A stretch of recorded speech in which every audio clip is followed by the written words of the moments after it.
सिरि रावबो गैथ्रा माथो फैद'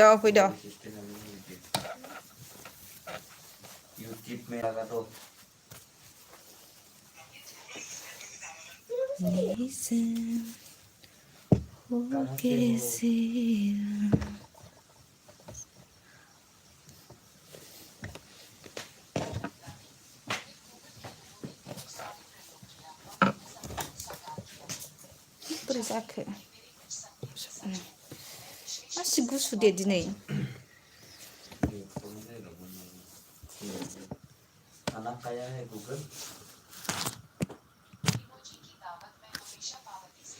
साग्रिद ब्लग हेलो साग्रिद बिदां रानी स्टेटास हाय आब' हाय आगै मा खबर आगै मा खालामदों आब' सना साग्रिद दङलै ओरैनो लाइभ फैदों लाइभ ओंखाम जाखांनायनि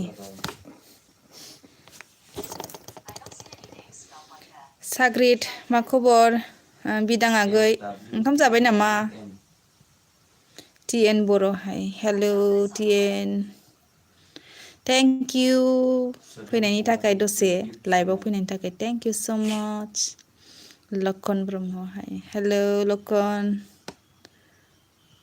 हामालै आंनो खबरफोरा मानो माबाफोर प्रब्लेम जादों नामा मानो गाज्रि जानांगौ सेंग्रा बैसोआवलाय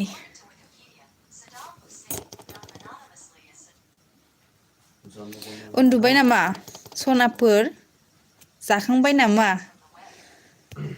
बिदां रानि स्टेटास औ जाखांबाय आब' नोंसोरलाय आंहाबो दासो जाखांदों आंहाबो मा ओंख्रि बिदां आगै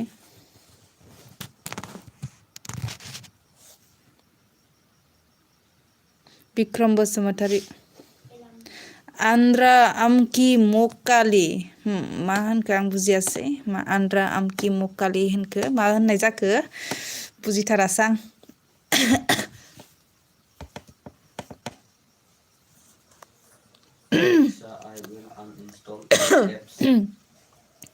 मायाम जी फान्दाम हाय हेलो मायाम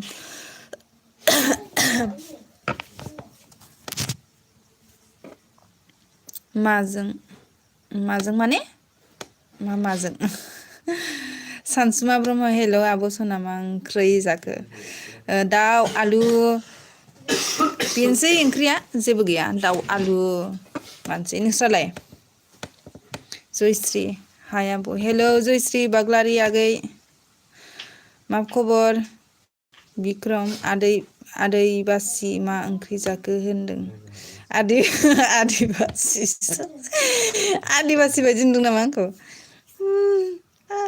गोदनियाव जि लालायनायखाय आदिबासि बायदि मोनबाय नामा नों आंखौ आंबा मा गुजुदो माबा मा होनो थान्दा जानायखाय आङो गोदनियाव जि लादों दिदोम आदा फैदों माथो नै जोंना हाय सिस्टार हेलौ दिदोम आदा मा खबर साग्रिद ब्लग उन्दुबायनो वाटसापाव हिन्जावफोरदो मेसेज गेलेबाय दंमोन आं गार्लफ्रेन्ड ना लोगोलै गार्लफ्रेन्डजों रायलायदों ना मा जाखो I am Manipuri sister Manipuri thank you Jayashree Baglary गाज्रिसो आब' खबरा मानोबा मा एगजामफोर जादोंमोन होनदों नामा नोंस्रा एगजाम हादोंना हायाखै जयश्री एगजामाव हादोंना हायाखै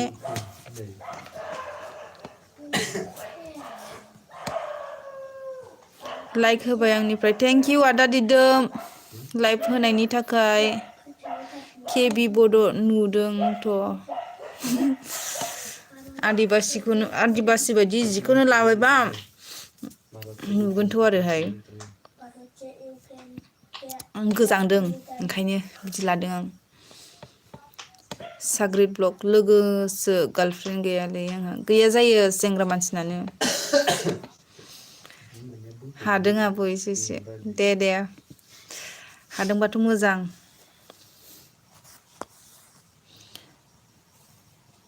3 into 4. Ransölai. Okay. 15.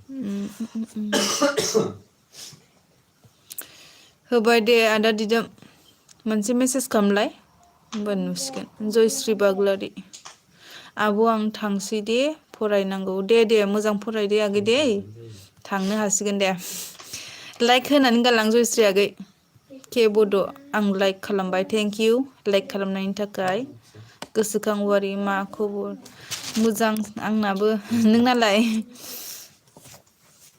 खबर मोजांथ' $50 into $50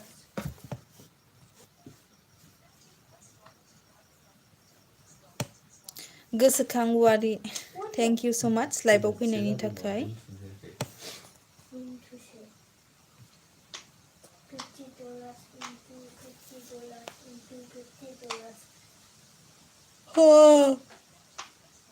के बड' मानो गाबखो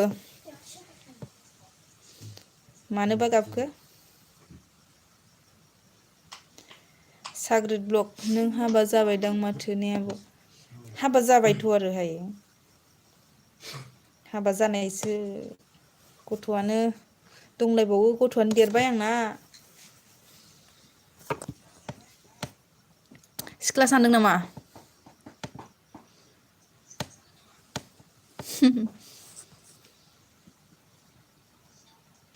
लाइक खालामदो साग्रिद अन्नानै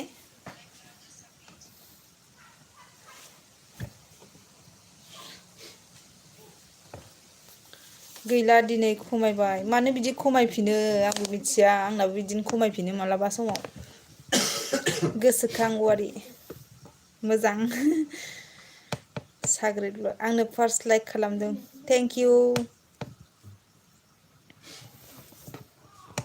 नोंसोर उन्दुनो ओंखाराखै नामा उन्दुनो ओंखाराखै आंबो ओरैनो टाइम पास फैनाय दसेल'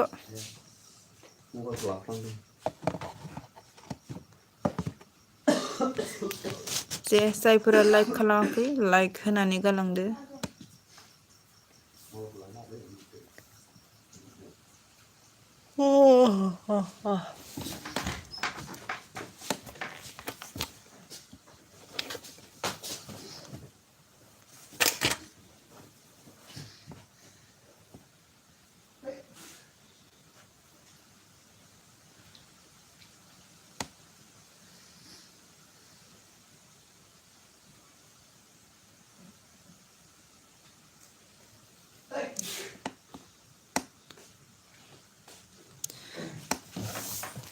दानो उन्दुआ आब' सना आं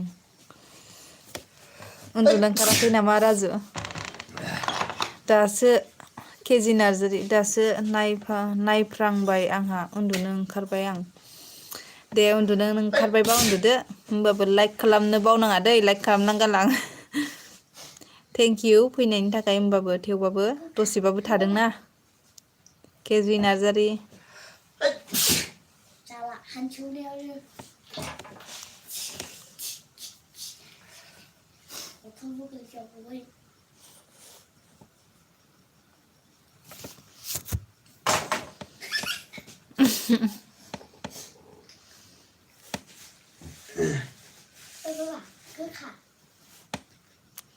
कमेन्टफोर हरदो दे थाब थाब खालामबाय केजि नार्जारि थेंक इउ 7 जन दङ एसे थाब थाब कमेन्टफोर हरदो रायलायनोसै मोजां गाज्रि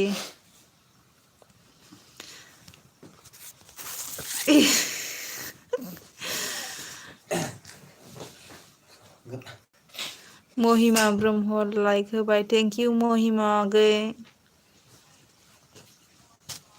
जकार फानि ओंखाम जाबाय नामा आब' औ जाबाय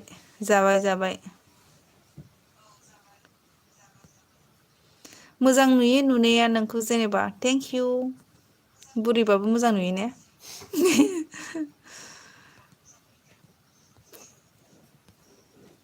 नंगौना नङालै मोजां नुयोना नुमारा थगायबायसो नामा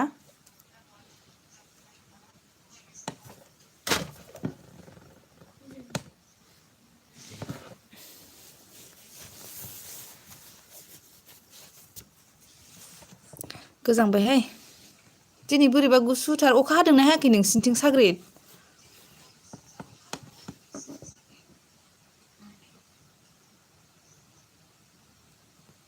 खाफालखौसो नायबाय थादों आं नोंनि दा सिन्दुरखौ नुदों ने सिन्दुरावसो सिनायबाय थारमाने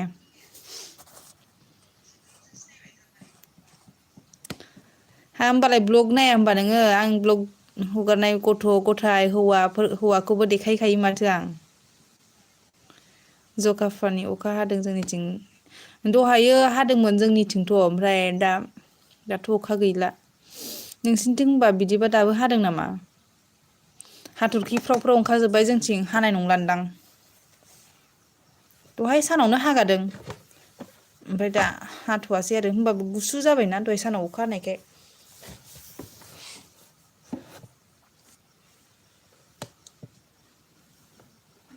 लाजागौमोन नामा बुरिबाबो लाजायो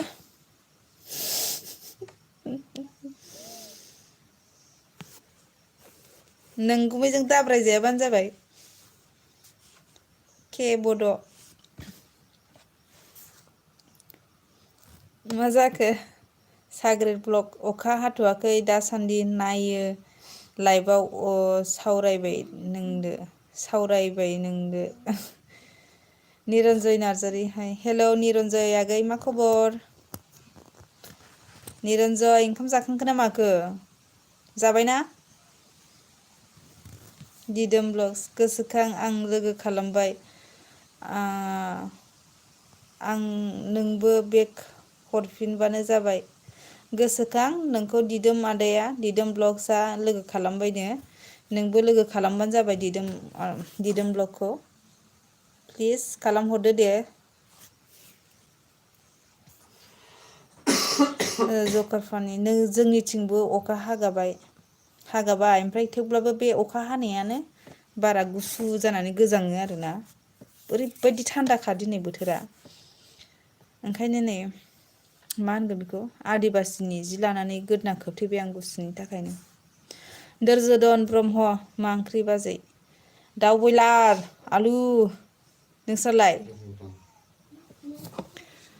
नोंस्रा मा ओंख्रि दोरजोदन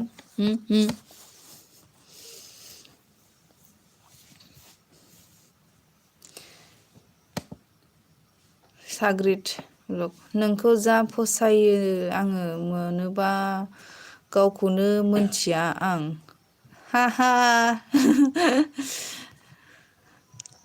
निजोम अफिसियेल माइ आलु मुलु चुलु माइ उलु मुलु चुलु नुलु थेंक इउ उलु चुलु मुलु नुलु दे मोजां जादों बड' फार्निचार अलसिया लागाव राजु बर' हिनजावफोरा मानो थाब हौवा थाखानायफोरानो मानो खारो आब' सना मिथियालै मालाया बेलेग आं बिदि नङा मानो हिनजावफ्रा खारो मानो बेबा बेखौबो आंबो बुंनो हाला मानि थाखाय खारो हौवा गारखानानै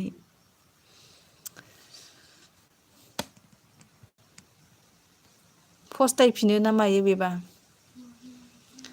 महिमा ब्रह्म आरो गासिबो जानो हायाना सासे सानैसोआ खारबाबो गासिबो हिनजावफ्रानो बिदि नङा महिमा ब्रह्म नोंखौ लोगो खालामबाय दे नोंबो बेग होफिनदो दे नोंखौबो महिमा ब्रह्म अके जागोन दे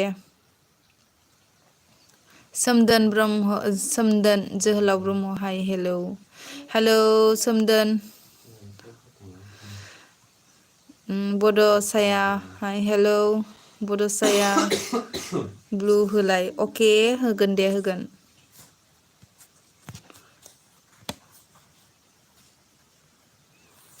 होबाय दे जितु ब्रह्म फिसालाया उन्दुबाय नामा बाजै फिसालाया उन्दुवाखै सिरि थादों माने दासो लेखा फरायखांदों आंना फिसालाया ओमफ्राय लेखा फरायखांनायखाय दासो लाइभ फैनो मोनदों आंहा दसे फोरोंबाय दसे लाइभ फैनोसै होननानै फैबाय जितु ब्रह्म अफिसियेल निजोम अफिसियेल मा कासामसे सोदोम तामाम गोबावनि उनाव दिनैसो औ बिराद गोबाव जाबायमोन निजोमागै ना नोंबो आंनियाव फैया आंबो नोंनियाव थांनो हाया बिदि जालायगासिनो दंमोन आरोना सोलाबैनि थाखायनो दा फैदों मोजां जादों दे थेंक इउ स माच निजोम उलु मुलु सुलु के बड' ब्लु खालाम अके खालामगोन सिन्था दाखालाम आं खालामनो थांगासिनो दं नै रेन्स मारिना होनोसै आं केबड' बोरो मानो थुबाबो जायाखै मानि थाखाय आया मानो जायाखै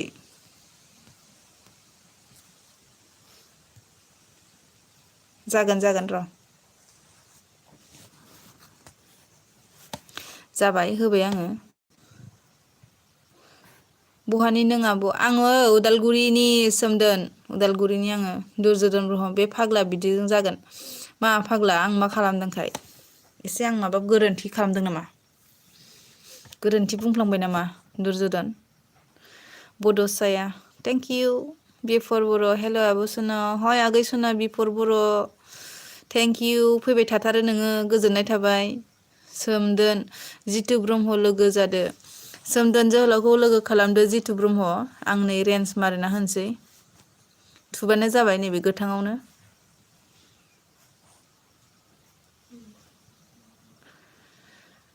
बेसे क्लास मोनखो बाजै फिसालाया क्लास 4 मोनबाय दिनै दायो एनुवेल एगजाम जागासिनो पास जाबा दायो 5 मोनसिगोन आरो आंना फिसालाया फैलाव बसुमतारी आब' नोंस्रा ख्रिस्टान ना हिन्दुनो हो जोंहा हिन्दुसो फैलाव बसुमतारी जखारफानि आब' नों जौ लोंनो ना लोङा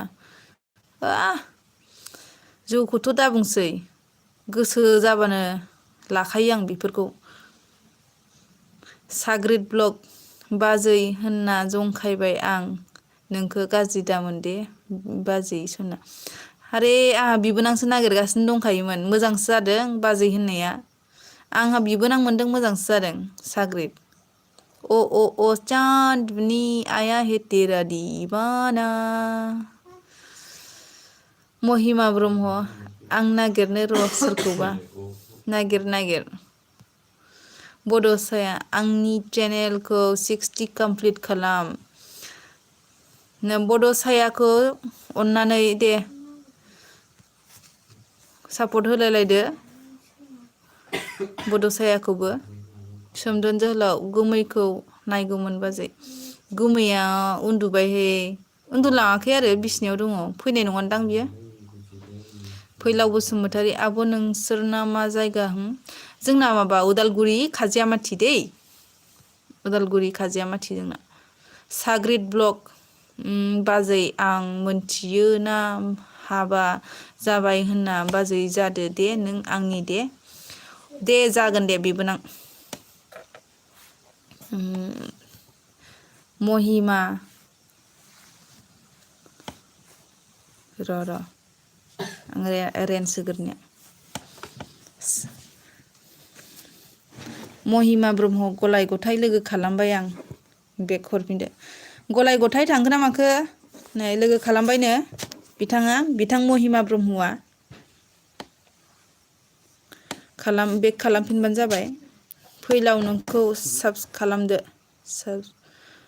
फैलाव आंखौ साबसक्राइब खालामदोनो फैलाव केबड'खौ सापर्ट खालामदो बिफर बर' आवना बे गाबखायो औ आंना बे गाबखायो औ देन अलरेडि सापर्ट खाना ओंखायनो आं भिडिअफोर होबानो कलटं होननानै गाबहैखायो ने बेफोर है आं गोजांनाय मोनबायहाय थानो सुखुथारासै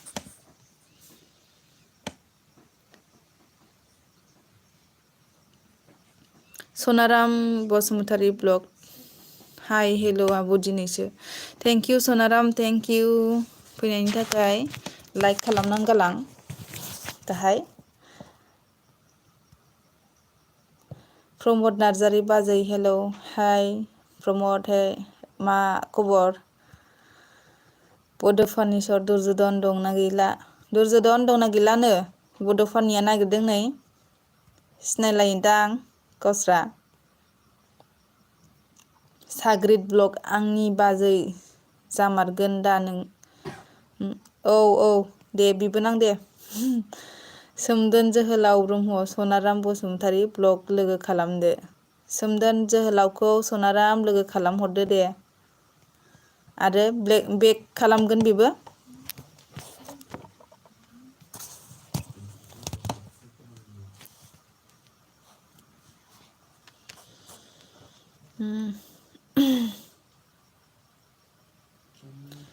राजु आंखौ साबस्क्राइब खालामदो राजु के बड'खौबो दे लोगो खालाम सनाराम बसुमतारी मा जायगा आब' नोंसिना जोंना उदालगुरिनि आं बिफर बर' दे लोगोफोर आंनाव कमेन्ट सापर्ट खालामदो दे खालामलायदो मा ओंख्रिमोन बाजै दाउ बयलार आलु फैलाव बसुमतारी जाखांबाय नामा आब' नोंस्रा मा ओंख्रि संखो जायाखैबा जादो आब' सना आं ओंखाम जाखांबाय उन्दुनांसिगौल' दहायनो जादों आङो प्रमद नार्जारि लाइक थेंक इउ प्रमद खालामबाय दे राजु बर' थेंक इउ उन्दुनो ओंखाराखै लोगोफोर सनाफोर बाबुमोन आगैमोन आदामोन गोजोननाय थाबाय दै बिदिनो जों फैनायनि थाखाय जोबोद गोजोननाय मोनदों आंखौ खिनो ओंखारसोबायलै बाजै र' फैफिनगोन मा जासोना लादों खिनो ओंखारदों दाना खिग्रोनानै फै थाब खि आरो गोबाव खिबा खिलामाया बारन जागोनबो सापर्ट होबासो सापर्ट मोनफिनगोन बड'साया बुंदों नै दे सापर्ट लालायलायदो दिदोम ब्लग्स बड'साया आं लोगो खालामबाय नोंबो आंखौ बेक हरफिनदो बड'सायाखौ लोगो खालामबायनो आदा दिदोम ब्लगआ दे नोंबो लोगो खालामदो बिफर बर' बड'फानि सापर्ट खालामदो बड'फानि सापर्ट खालामदो बिफर बर'खौ बड'फानि खोनादोंना खोनायाखै सोमदोन आंजों अलरेडि फ्रेन्डसो दंखायो सोमदोन बाजैया समायनाथार थेंक इउ सोमदोन जोहोलाव थेंक इउ आदिबासि बायदि नुदों नामा प्रमद नार्जारि बायसो लाबाय माथो थांसै नामा सोमदोन आंजों लोगो जामारदो लोगो गैयाबा सोमदोन जोहोलाव लोगो जादो सनाराम बसुमतारी ब्लगजों नाय मालाय निदोम बड' मा ओंख्रि जाखोलै बाजै सना ओंख्रिया माबा दाउ बयलार आलु ओमफ्राय बानलु बाथोन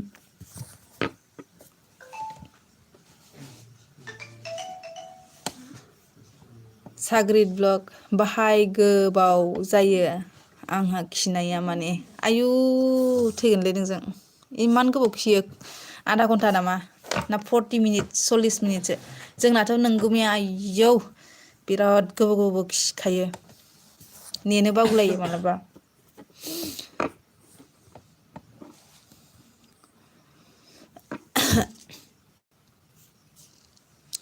बिफर बड'साया कमेन्टस खालाम बिफर साया कमेन्टस खालामनांगौनो बिफर बड'आव आब' बेसे इयार जाखो आङो जाबाय 30 इयार्स जाबाय आङो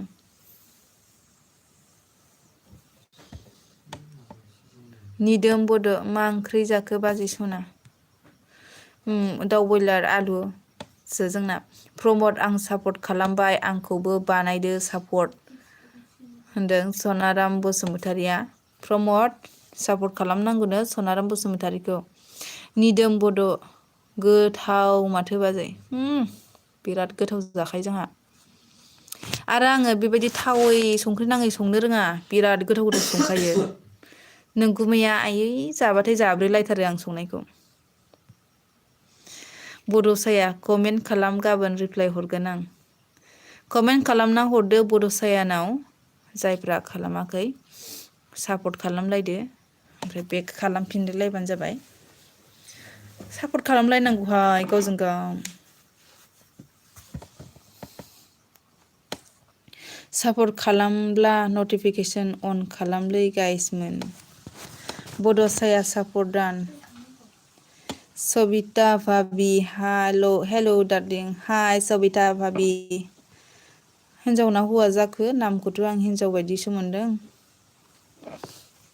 अन्नानै खिन्थाहरदो सबिता भाबि साग्रिद ब्लग नोंहा बिनानावफोर दंबा हरदो दे बाजै आंहा बिनानाव गैयाहाय फंबायसो दङ बिनानाव गोदैफोरसो दङ आंना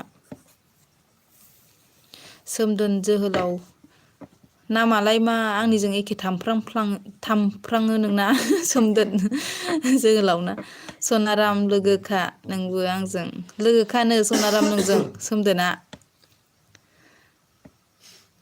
दिदोम ब्लग्स निदोम आं लोगो खालामबाय दे नोंबो बेक हरफिनबानो निदोम नोंखौ लोगो खालामबायनो दिदोम आदाया दिदोम ब्लग्सआ नोंबो बेक खालामफिनदो गलाय गथाय सुपार सेट हरदों नै आंनो 20 रुपिस थेंक इउ स' माच निदोम बड' बसुमतारी मामिलाय निदोम बड' नंगौ बाजै सापर्ट खालामनांगौ औ ब्रा सापर्ट खालामलायाबा बोरै जानो एसे एनै सापर्ट खालामलायनांगौ गावजों गाव एसे एनै बिलायलायाबा मोनाहाय नङा होमबा खस्थ'आनोलाय इउटुबारफ्राबो बिराद जारलाथार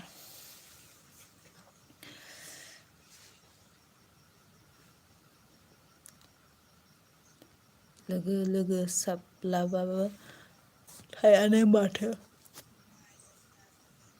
खमायलांफिनजोबो बिदिनो ओंखायनो लोगो खालामफिनलायलायबाबो खमायलांफिनजोबो बोरैबा मा होनो 1K फोर थांबा 1K नि एसे बाराफोर थांबा बारा खमायलांफिना आरो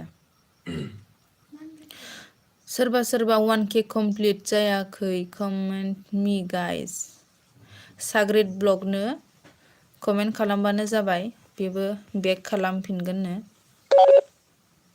सेस बेटारिल' जाबाय आंना मा जाबावनांगौ जाखो रायलायफुनायावनो बेटारिल' जाबायबा फुना होनसां चार्जारखौनो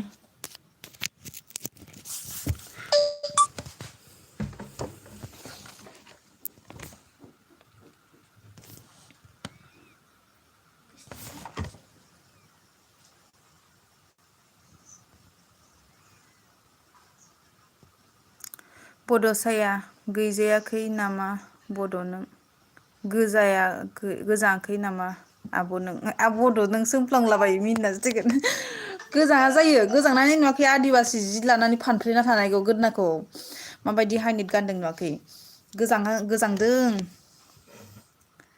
गलाय गथाय थेंक इउ गलाय गथाय निदोम बड' जागोन दे दिदोम ब्लग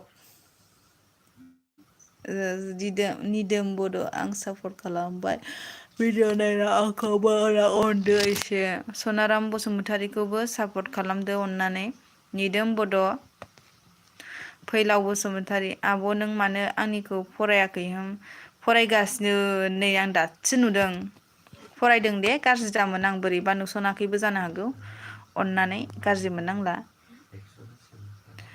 बड' आपडेट मा खबर आब' मोजां बरिया सोमदोन जोहोलाव ब्रह्म बाजै उन्दुनो ओंखारबाय दे उन्दुदो दे लाइक खालामनानै गालांदो गलाय गथाया मानो बारे आंनो सुपार सेट हरबाय थादों थेंक इउ स' माच 40 रुपिस जाबाय थेंक इउ बिदिनो हरबाय था गोजोननाय थाबाय निदोम बड' जागोन दे सनाराम राजा मुसाहारि अबिनि जालायखो आब'आलाय आं बारा गोजाननि नङा आङो बड'लेण्डनिसो उदालगुरिनि आङो उदालगुरि मिथिबाय उदालगुरि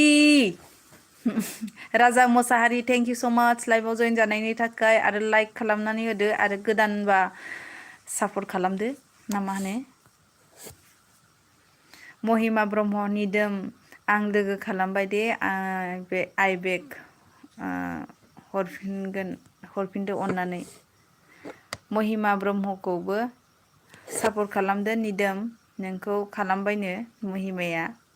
लैथोमा Basumatary hi my new subscriber from Biswanath Chariali. Thank you Laithoma, thank you so' much. गोजोननाय थाबाय गोसो गोरबोजों जोबोर गोजोनबाय आङो लोगो खालामनायनि थाखाय। लैथोमा बसुमतारी मानो दानफिनखो? निदोम बड' आंखौबो एसे सापर्ट खालामदो लोगोफोर एसे। निदोम बड'खौबो सापर्ट खालामदो। आं रेन्ज मारना होनसै बेनोबो। दे सापर्ट लालायलायदो गावजों गाव। सनाराम बसुमतारी ब्लग बाय गुड नाइट सुइट ड्रिम्स उन्दु ओंखारसोबाय दे उन्दुदो दे। सोरनाबा मेगना बिदिनो थाब थाब उन्दुनो ओंखारो। उन्दुदो आगै।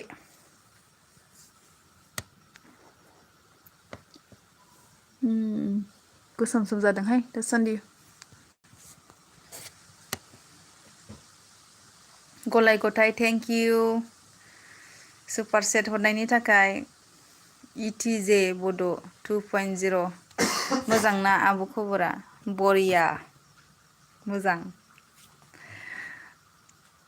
सोमदोन जोहोलाव निउ फ्रेन्ड कम लोगोफोर गोदान फैदोंबा सोमदोन जोहोलावनि चेनेलाव थांनानै सापर्ट खालामदो। सोमदोन जोहोलाव लाइक दानबाजै थेंक इउ सोमदोन जोहोलाव लाइक खालामनायनि थाखाय। राजा मुसाहारि अके आब' फुल सापर्ट होखायो आं बर'जों बर'। थेंक इउ राजा मुसाहारि। नों दिनैसो गोदान नामा राजा मुसाहारि? दिनैसो नुफैदों नामा? अननानै खिन्थाहरदो प्लिज। गोदानै फैदोंबा भिडिअ'फोरखौबो नायनानै होदो। नायनायजों लोगोसे सापर्ट खालामदो दे राजा मुसाहारि आगै राजा। आं गोदानै फैनायखाय जोबोद खुसि जादों मानोना गोदान लोगो मोनबावबाय आंहा। महिमा ब्रह्म लैथोमा आं लोगो खालामबाय बेक हरफिनगोन।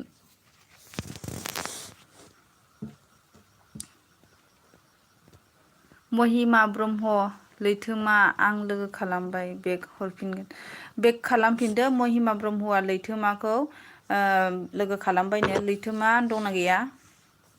गासै अनलायनानै सापर्ट खालामलायदो गासै आदा बाजै आब'मोन। दे अनलायलायदो बर'जों बर' अनलायलायनानै सापर्ट खालामलायना होदो। राजा मुसाहारि नैबे दिदोम बड'खौ अननानै सापर्ट खालामना होदो दे।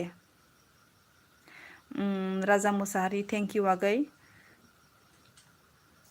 दिनैसो गोदाननो राजा मुसाहारिया दे भिडिअ'फोरखौबो नायनानै होबानो जाबाय राजा मुसाहारि।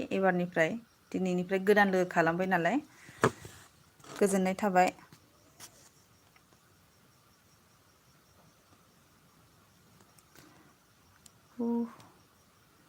थाब कमेन्टफोर हरदो आंबो उन्दुनो ओंखारोना थाब हराबा।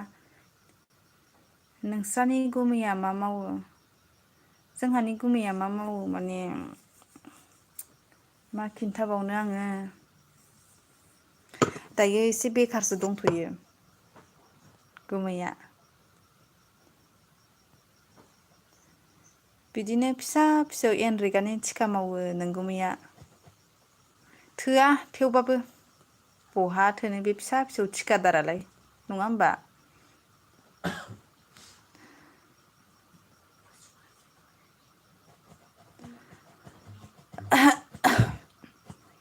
नेवसि जानाय जिउ आयै बिराद दुखुनांथाव चेनेल गोदान फैदों नै। मा ओंख्रि जानाय आब'? आलु ओमफ्राय दाउसोमोन आगै। आगै सना थेंक इउ स' माच फैनायनि थाखाय। नेवसि जानाय जिउ आगै फैदों। गोदानै फैदोंबा सापर्ट खालामदो। माने एसे अयनाय दुखुनांथाव नाम लाखो नोङो।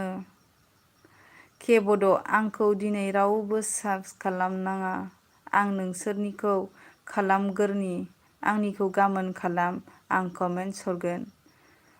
नै आगैया सापर्ट खालामनो नागिरदों के बड'आ गासैखौबो। अननानै गाबोन के बड' आगैखौ थांनानै बिनि चेनेलाव थांनानै सापर्ट खालामदो।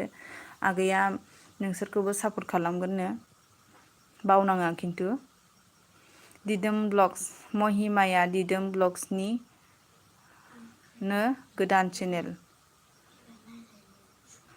बड' नायसोरां फरके हेल' हाय बड' नायसोरां फुंखा बाग्लारि बाजै नों बहानि आं उदालगुरिनि फुंखा गोदानै फैदोंबा सापर्ट खालामदो लाइक खालामदो खालामबाय दे आब' थेंक इउ नेवसि जानाय थेंक इउ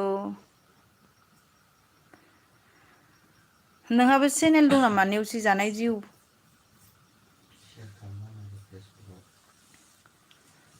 चेनेल दं नामा नेवसि जानाय आगैया महिमा ब्रह्म राजा आं लोगो खालामबाय बेक हरफिनदो महिमा ब्रह्मआ लोगो खालामबाय राजा नोंखौ लोगो खालामफिनदो महिमा ब्रह्मखौ जुवेल बसुमतारी हाय आदा जुवेल मा खबर बोरै बोरै दं ओंखामफोर जाबाय नामा दासान्दि मानो हगारथाराखै भिडिअफोर जुवेल आदा निदोम बड' गोदानसोलै लोगोफोर निदोम बड'आ गोदानसो नै लोगोफोर दे निदोम आंखौबो लोगो खालामाखैबा खालामदो के बड'आबो आंजों लोगो गैखायाबा लोगो खालामनानै लादो सोमदोन जोहोलाव नों आंजों जइन दंखायोनो नै सोमदोन नोंजों के बड'आ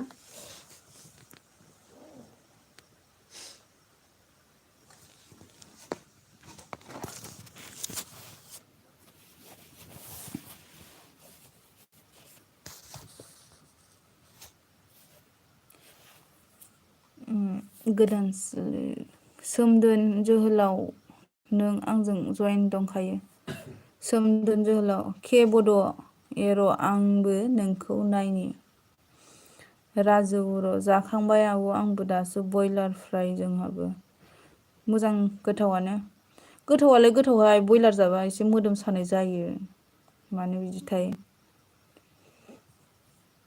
जुवेल बसुमतारी मोजां जाखांबाय खुनुरुखुमसो जाथारदों नामा आदा जुवेलालाय मानोबा लाइक दान आब' थेंक इउ बड' नायसोरां फरके थेंक इउ स' माच लाइक होनायनि थाखाय दिदोम बड' बाजै नोंनाबो नोंनिजों गोबावानो जाबाय जइन जानाया थेंक इउ बिदिबाथ' थेंक इउ सोमदोन जोहोलाव के बड' नोंजों आंबो जइनखा लोगो गोजाखा माथो क्रेजि कबिता बर' हेल' आब' सना हाय आगै क्रेजि मा खबर सोमदोन जुल मा होनखो आंनो गासै 300 जन जइन दं कमेडि दे नोंना बयफ्रेन्ड दंना गैया सोरना बयफ्रेन्ड माने आङो मेरिडसो माने आंहाबो फिसालाबो दंखायो सिख्ला नङा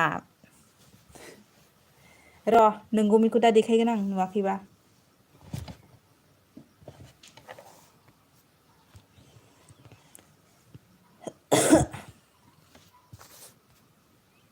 तेरे संग यारा उन्दुनो ओंखाराखै नामा आगैमोन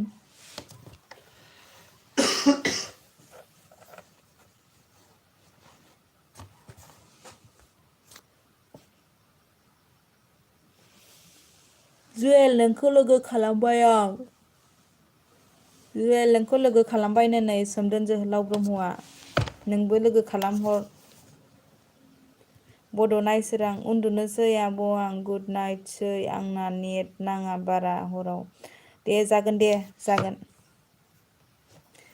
मुसुखा गयारि सिख्ला नुथारदों माथो सिख्लाखासो आङो सिख्लाखा माने महरानो सिख्लाखा मुसुखा गयारि थेंक इउ लाइभआव जइन जानायनि थाखाय लाइक होनानै गालांदो हा बहानि जाखो मुसुखा गयारिया ओंखामफोर जाबाय नामा मुसुखा गयारि दिनैसो गोदान बायदि मोनदों आङो नैबे मुसुखा गयारिखौ आं नुफेराखैमोन नामखौबो खोनाफेराखैमोन नालाय दिनैसो फार्स्ट टाइम आंनि लाइभआव जइन जाफैदों थेंक इउ स' माच मुसुखा गयारि लाइक होनानै गालांबानो जाबाय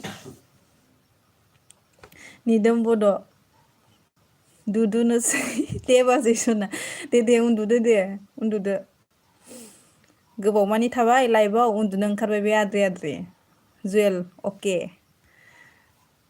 के बड' नङा ब्रादार जुवेल फैनायखाय आं कमेडि बुंदों जुवेल नों फैनायखाय कमेडि बुंदोंनोलै के बड'आ महिमा ब्रह्म बड' नायसां आं लोगो खालामबाय आइ नोंबो बेक हरफिनगोन खालामदो दे महिमाया खालामबायनो नोंखौ बड' नायसोरां क्रेजि कबिता बर' समायनाथार आब'आ हाबा जानाय बायदि नुवा समायना जालायगोन हारावरावसोहाय मुसुखा गयारि फ्रम बाक्सा होखायो दे लाइक दान लाइकखौ थेंक इउ मुसुखा गयारि मुसुखा गयारिया हाबा जानाय ना सेंग्रा जाखो खिन्थाहरदो ना गथ' गथायफोर दंखायो नामा दे एसे खिन्थाहरदो मुसुखा गयारि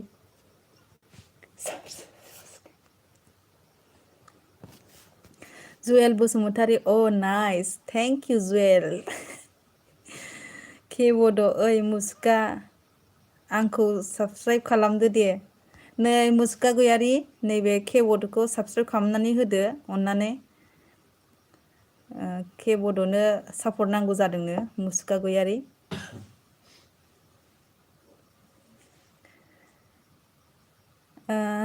के बड' नोंनालाय बेसेबां जाखोमोन साबस्क्राइबारा सोमदोन जोहोलाव ब्रह्म मुसुखा गयारि आंखौ सापर्ट खालामना होदो नै सोमदोन जोहोलावखौबो सापर्ट खालामना होदो मुसुखा गयारि नैबे आरो जुवेलखौबो सापर्ट खालामना होदो क्रेजि कबिता बर'खौबो सापर्ट खालामदो मुसुखा गयारि महिमा ब्रह्मखौबो सापर्ट खालामदो अननानै महिमा आगै सनाखौबो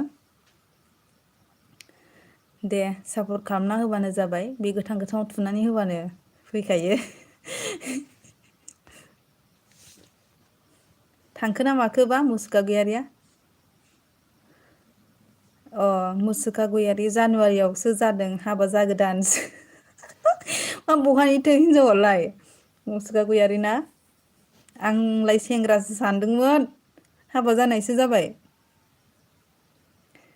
नामखौ नायनानै बोरैबा सेंग्राग्रा मोनदोंमोन आरो आं थारमाने मुसुखा गयारि नै लोगो खालामनांगौनो के बड'खौबो सोमदोन जोहोलावखौबो आरो सापर्ट खालामबानो जाबाय बर'जों बर' हेलौ हेलौ हेलौ खानखान हेलौ हाय खानखान मुसुखा गयारि जागोन दे ब्र'मोन आं बयखौबो खालामजायो सापर्ट नै मुसुखा गयारिया बयखौबो खालामगोन जाहैदों थेंक इउ जासि हरदो मुसुखा गयारिखौ के बड'मोन बड' फानि सर्ट कमेन्टस नायखोमाग्राफोरा बिराद बुरजा जानानै दङ कमेन्ट हरग्राफ्रा नै सानै साथामल'सो हरगासिनो ओमफ्राय लाइभआवहाय सादावहाय 11 जनसो दङ अननानै बाहेरायाव ओंखारबोदो दे गावस्रा नायनानैल' थायो थाब थाब कमेन्ट हर साबस्क्राइब खालामबाय के बड' ब्र जुवेल बसुमतारिया साबस्क्राइब खालामबायनो के बड'खौ थेंक्स मुसुखा होद साला नेट थांब्रबना होदोंमोनलै दानि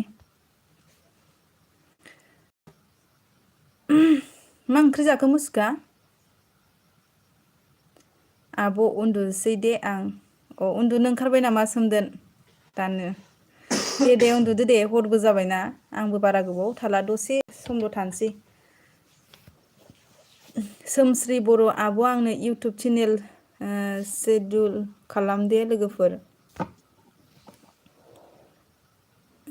दे खालामगोन दे सोमस्रि गोदान फैदोंबा आंखौबो सापर्ट खालामदो सोमस्रि अननानै आरो थेंक इउ स' माच लाइभआव फैनायनि थाखाय सोमस्रि सोमदोननिखौबो खालामबाय जुवेला नै सोमदोननिखौबो खालामबायनो नोंबो बेक खालामफिन सोमदोन जुवेलनिखौ गारनानै थांनोबो बादों नोंखौ होमबालाय थाबाय था आंहाथ' मोजांसो थाबाय थाबा मानोथो थांनो उन्दुनो ओरैनो उन्दुदो अन खालामनानै दोननानै खानखाय सोमखो मा जाखो अके जुवेल ब्रादार आंबो नोंनिखौ खालामखानायसो जुवेल ब्रादार खालामखानायसोनो नोंनिखौ थेंक इउ जुवेल होनदों उन्दुनोबो ओंखारबाय नै आंबो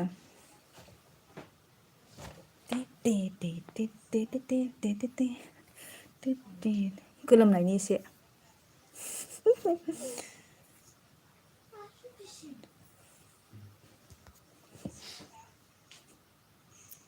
थाब थाब कमेन्ट हरदो जुवेलखौबो आं खालामखाबाय जुवेल नै नोंखौबो खालामबायनो सोमदोन जोहोलावा बिनय बसुमतारी मोजां ना आगै बरिया बिनय बसुमतारी मोजां ना आगै मोजां आदा थिगानो नोंहालाय बोरै दं बिनय आदा सोमस्रि बर' आब' आंनो इउटुब चेनेलनि निमा मा होनो जाथोन बर'सो दे नेमा जाथोन बर'सो दे मा होनखो नेना सिटिएस बर'सो दे आं बुजियासै आब' सोमस्रि आगै सोमस्रि दिदोम ब्लग्स जुवेल दस आं लोगो खालामबाय दे नोंबो बेग हरफिनदो दे दिदोम ब्लग्सआ आदा दिदोमा नोंखौ लोगो खालामबायनो आदा जुवेल नोंबो खालामफिनबानो जाबाय सोमस्रि बर' आंना बे नङा आब' दे अके बुजिबाय दे बुजिबाय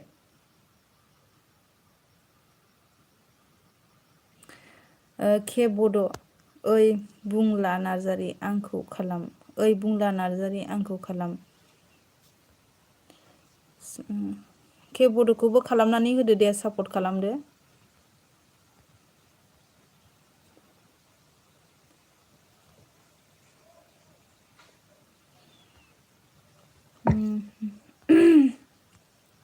आं थांथ'नोसै नामा लोगोफोर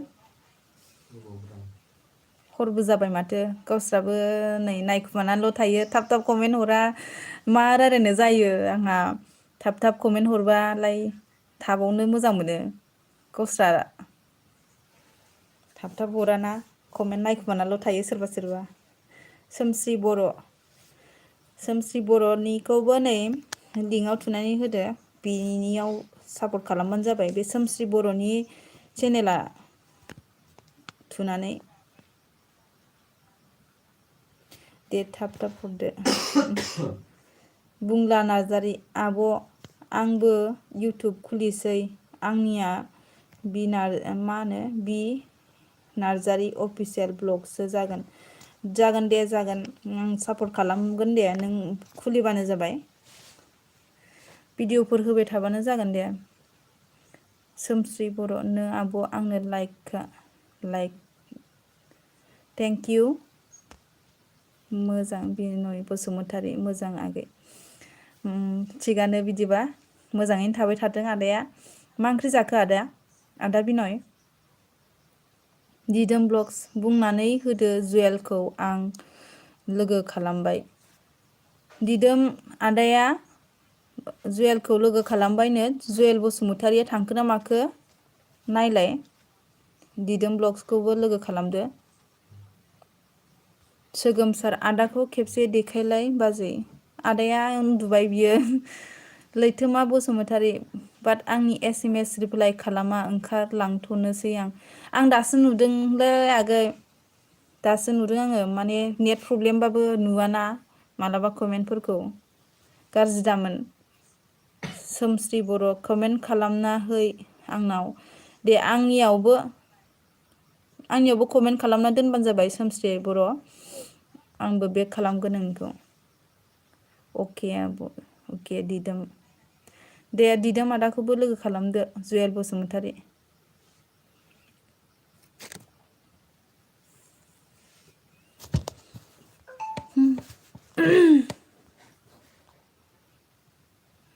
बुंला नार्जारिया चेनेल दंना गैयामोनलाय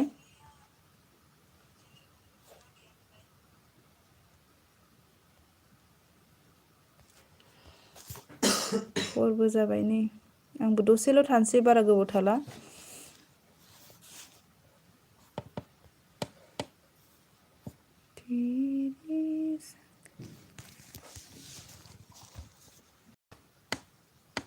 बड' स्टार हाय आब' हेल' बड' स्टार थेंक इउ बड' स्टार लाइभआव फैनायनि थाखाय थेंक इउ। साबस्क्राइब खालामबाय दिदोम नोंनिखौबो साबस्क्राइब खालामबायनो जुवेल बसुमतारिया नोंनिखौबो दिदोम आदा के बड' दे दसे थाबावदो आरो थाब थाब कमेन्ट हरना आं गोबाव थागोन नङाबा आङो मा रायलायनो मा थानो जायोना थाब थाब हराबा ओंखायनो थाब थांनो गोसो जायो। गैया खुलिगोनसो दे खुलिबा दा उनावहाय खबर होबानो जाबाय जों सापर्ट खालामगोन। बड' स्टार स्माइल प्लिज दि मानो मिनिनोल' होयोथाय आंखौ मानसिफ्रा मिनि मिनिसो रायगायगासिनो आङो अलरेडि स्माइलखा आङो मिथिबाय।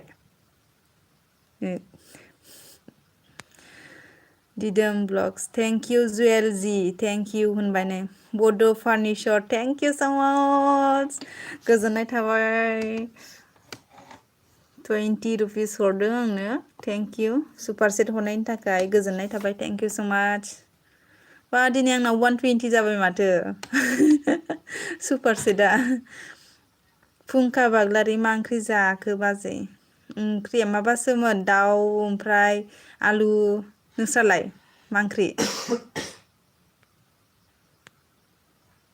नोंस्रा मा ओंख्रि खिन्थादो गोथावथार नामा नोंसिनाबो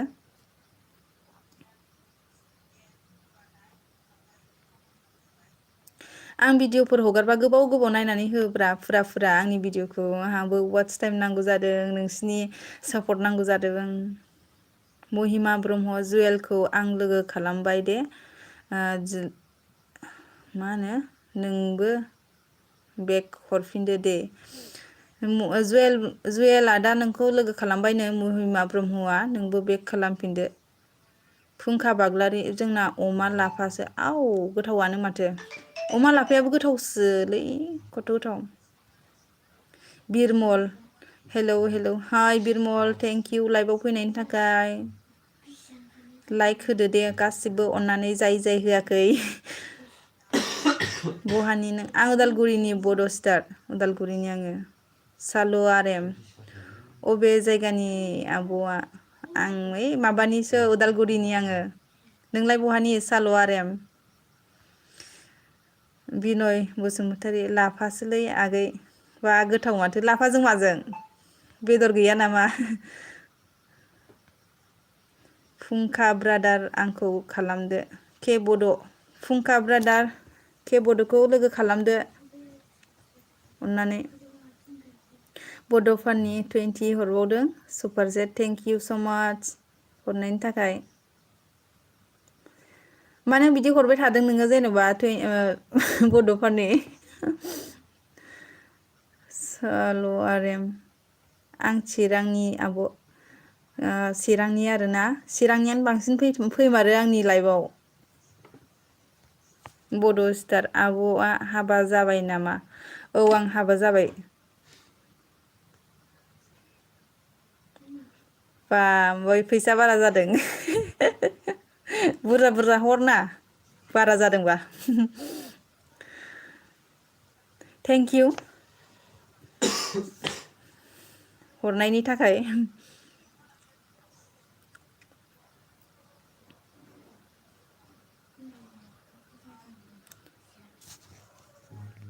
जुवेल बसुमतारी कंग्रेचुलेसन्स मानि थाखाय आदा जुवेल मानि थाखाय कंग्रेचुलेसन्स जासिखो खिन्थाना होदो फुंखा बाग्लारि के बड' जागोन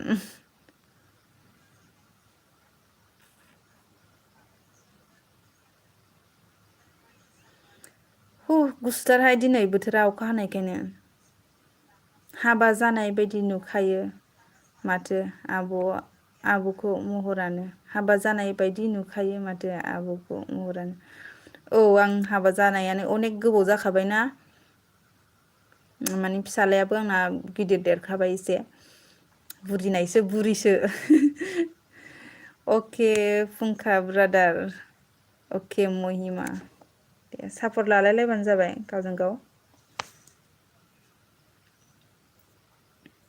मालाय जुयेल आदानासो बुरजा थांथारबायब्रा साबसक्राइबारा।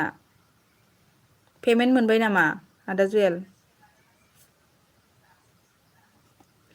नै जेपि ब्लग आगैया दासो जोंना हाय आब' आं लाइक होना फैलायबाय thank you JP blog thank you. बहानि जेपि नोङो? आंनियावथ' माब्लाबाबो मिस खालामफेरा नों फैबाय थाखायोना जेपि ब्लग। महिमा ब्रह्म सालु आरेम नोंखौ लोगो खालामबाय दे नोंबो बेग हरफिनदो महिमा ब्रह्मआ लोगो खालामबायनो साल' अबाव साल' नुखो आं बावबाय। साल' आरेम जेपि ब्लग आं क'क्राझारनि आब' बाब गोजाननिथार माथो क'क्राझारनि। क'क्राझारावनो थांनो सानो जाया। क'क्राझाराव थांबा मा होनो खबर हरगोन दै आङो। बिराद मानसिफोर लोगो हमनांगौ दङ क'क्राझाराव। सानसे थांगोन र' क'क्राझारावबो। होम? सोर सोर दं बिनियाव नायलाय सोर सोर दं? बड' स्टार क'क्राझार। ओमफ्राय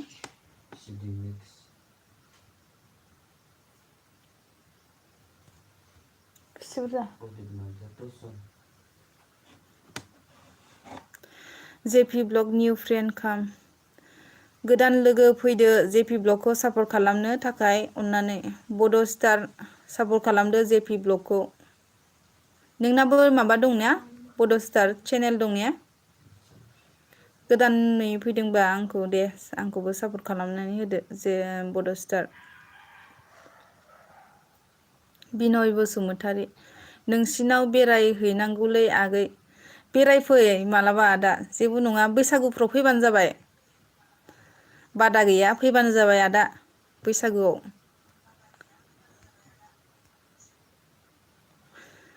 बड' स्टार येस मांकि माइन्ड नै जोंना मांकि माइन्ड फंबाया दासो सफैथारदों माथो।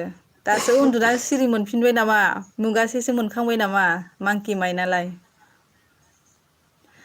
जुयेल बसुमतारी 20 थाखा मोननायनि 20 मोननानै 140 जाहैबाय आदा जुयेल। जुयेल बसुमतारी महिमाखौबो साबसक्राइब खालामबायनो जुयेल आदाया नोंबो खालामफिनदो बेक खालामफिनदो महिमा आगै। जेपि ब्लग आं थांगासिनो बड' स्टार जेपि ब्लग गा बुंदों बड' स्टार नोंनियाव थांगासिनोनो सापर्ट खालामनो थाखाय। बुंला नार्जारि क'क्राझारनि बिसालाव फै आब'। बिसालाव थायो नामा बुंला नार्जारि नोङो? थांगोन र' सानसे बिराद मानसि लेंहरनाय दङ लोगोफोर। बे इउटुबावनो लोगो मोननायफोर बिराद मानसि लोगो हमनो लेंहरदों। थांगोन र' सानसे मालाबा सोलाबबा। बुंला नार्जारि आंबो नोंखौ लोगो हमगोन। जागोन दे जागोन सानसे थांगोन र'। जुयेल बसुमतारी एसे जुयेल आदायाबोथ' क'क्राझारनि दा ना? अबेनि देलाय खिन्थालाय? आरो बि ब्लग फ्रम इण्डिया हाब बाजैया लाइभ होलायबाय नामा दिनैसो मा ओंख्रि जाखो? औ आं दिनैसो लाइभ होदों माने दाख्लैबो होदोंमोन आं दसे ओमफ्राय ओंख्रिया दाउ आलुसो। बड' स्टार अके मांकि नोंना मनिटाइस जाबायना? औ आंना बिराद गोबावसै मनिटाइस जानाया। मनिटाइस जाबाय आंना गोबावसै गुगोल एक्सचेन्ज सफैथ'वाखै। दिदोम ब्लग सालु आरेम लोगो खालामबाय आं बेक खालामफिनगोन दे। आरेम लोगो खालामबायनो दिदोम ब्लगआ।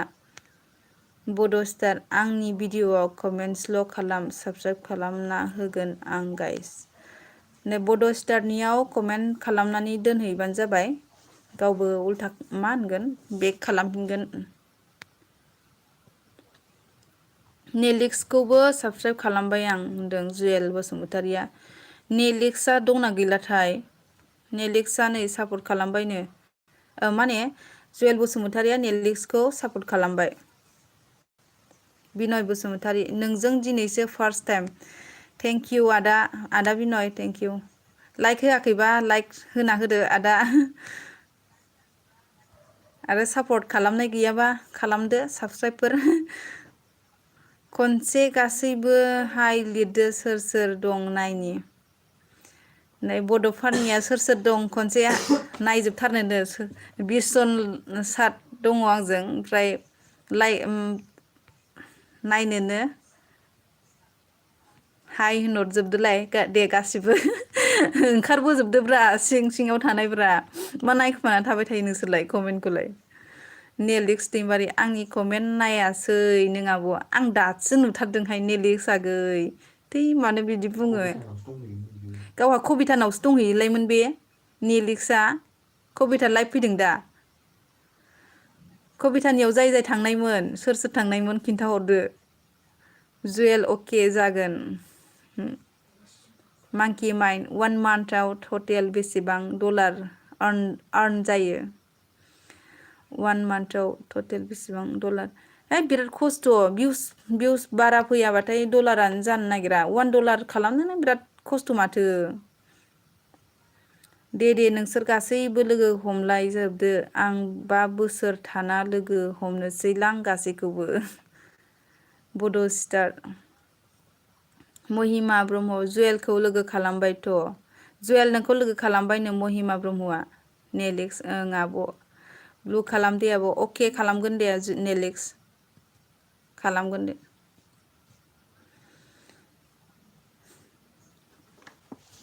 खालामबाय दे।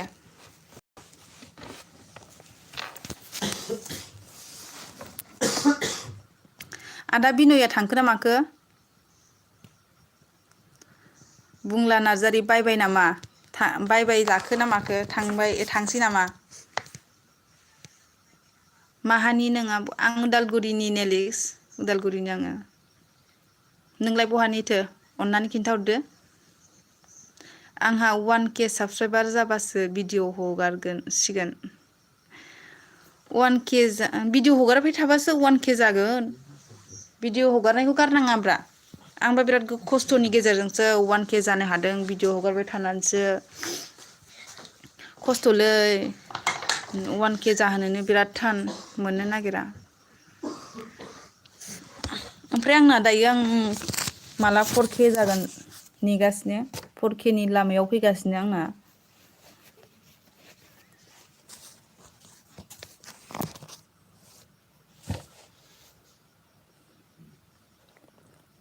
नेलिक्स दैमारि बुंला नार्जारि प्लिज सापर्ट खालामदो फ्रेन्ड अनोब्ला। बुंला नार्जारि अननानै नेलिक्सखौ सापर्ट खालामदो। आरबि ब्लग फ्रम इण्डिया आंनिखोबो ब्लग खालामब्रा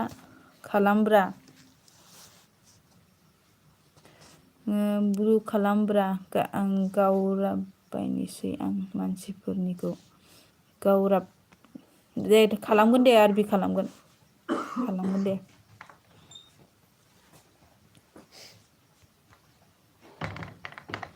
बे माथो थुबाबो जायासैलाय।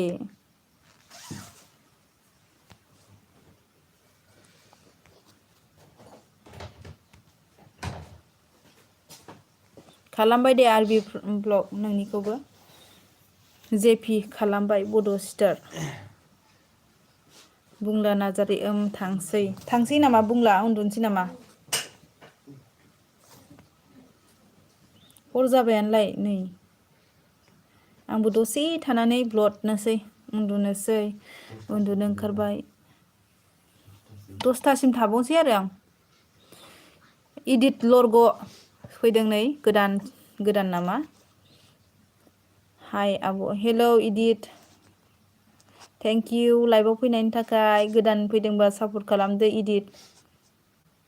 जागोन आगै। बिनय बसुमतारी जागोन आगै। बहानिमोन आदा बिनय नोङो? अननानै जायगाखौ खिन्थाहरदो।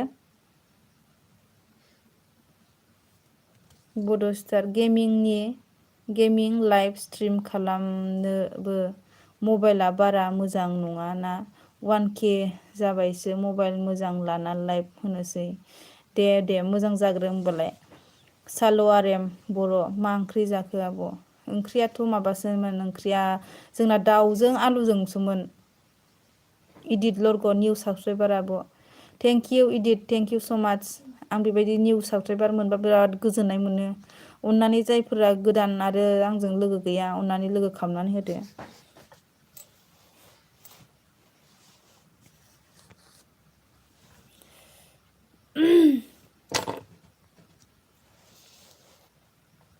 इदिट लरग'आ बहानि जाखो जायगाखौ एसे खिन्थाना होदो। नेलिक्स दैमारि आंबो नोंनो मोनसे आइडिजों सापर्ट खालामना होबाय आब'। Thank you नेलिक्स thank you so' माच नेलिक्स। जोबोर गोजोननाय मोनबाय आं।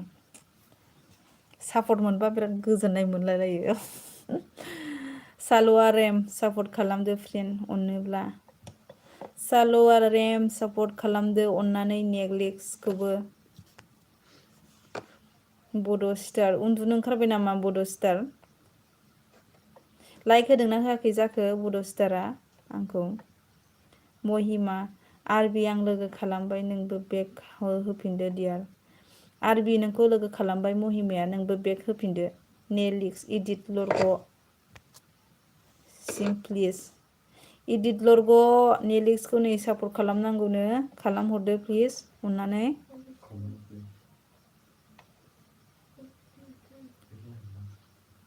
आब'ना बेसे गिदिर जाखो फिसालाया? 9 इयार्स रानिं जागासिनो दायो आंना फिसालाया।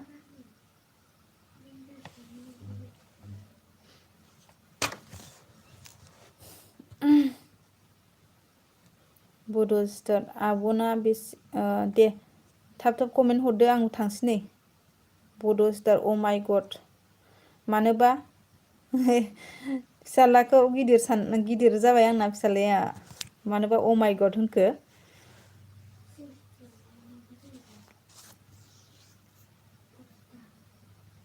सनितपुर धेकियाजुलिनि आब' दादा मेहेरमोननि खाथिनि मेहेरमोननि खाथिनि आरोना। थुलुमनि बर' हाय हेल' थुलुमनि आगै मा खबर? थेंक इउ लाइभआव फैनायनि थाखाय थुलुमनि। आब' आं डिस्ट्रिक्ट क'क्राझार गामिया जियागुरि आब' जोंना। दे थेंक इउ खिन्थानायनि थाखाय जायगाखौ। के बड' हाय थुलुमनि दासो नामा होनदों। थुलुमनि दासो नै थुलुमनिया दासो फैथारदों। मोजां आब' मा ओंख्रि जानाय? ओंख्रिया अमासो होनलायलांबायहाय दाउ बयलार ओमफ्राय आलुसोमोन जोंना। नोंस्रालाय? नोंस्रा मा ओंख्रि थुलुमनि?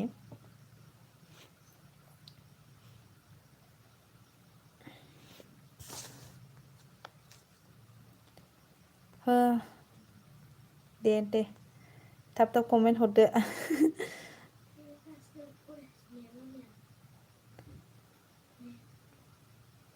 के बड' औ होनदों नै थुलुमनिया।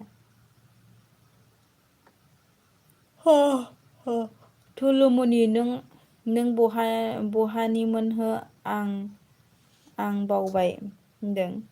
नेलिक्स आब'आ मेथाइ खनलाय दे। मा मेथाइ खननांगौ दे नों खिन्थाहर आं खननो राजि।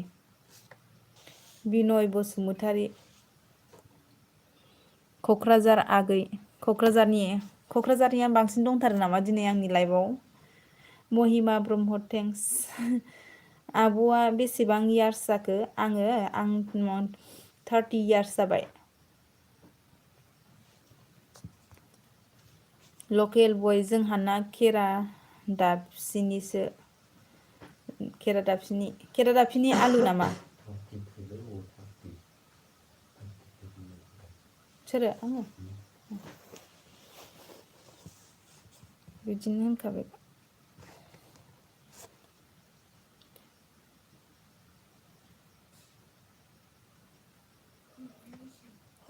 जोंहाना मा होनो थुलुमनि के बड' चिरां बिजनियाव हाबा जाहैबाय।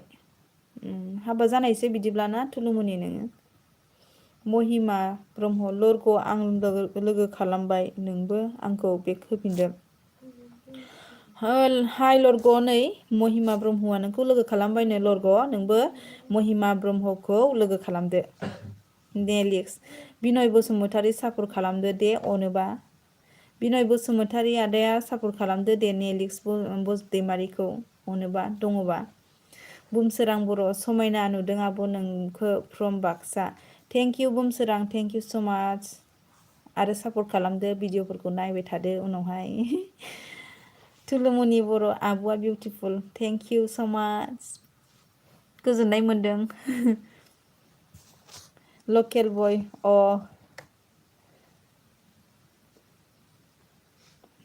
लरग'खै लोगो खालामबाय नोंबो खालामफिनदो आंखौ। दिदोम ब्लग्सआ लोगो खालामबायनो लरग' नोंखौ। नामखौथ' मानो लरग' लाखो नोङो लरग'सो होनजाजोब्बायहाय सेस। थुलुमनि बर' ब्लु आब' अके होगोन दे होगोन सिन्था दाखालाम रेन्ज मारिना होनोसै आं। होमबाना नोंखौबो सापर्ट खालामनो हानाय बायदि दिदोम ब्लग्स थुलुमनिखौ लोगो गैयाबा लोगो खालामदो। हिमान बर' आब' मा खबर मोजां आगै मोजां। हिमान बर'आ दासो नै। नेलिक्स दैमारि बुमसोरां सापर्ट खालामदो फ्रेन्ड अनोबा। बुमसोरां सापर्ट खालामहरदो अनोब्ला नेलिक्स बड'खौ नेलिक्स दैमारिखौ।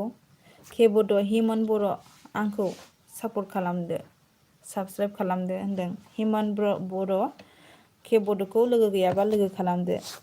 थेंक्स अल फ्रेन्ड इदिट लरग' नामखौ नों माने बिदि लरग' लाखो लोगो। हिमान बर' आब'आ स' किउट खामालाय। Thank you Himan Boro' thank you नंगौना नङाथाय किउटआबा।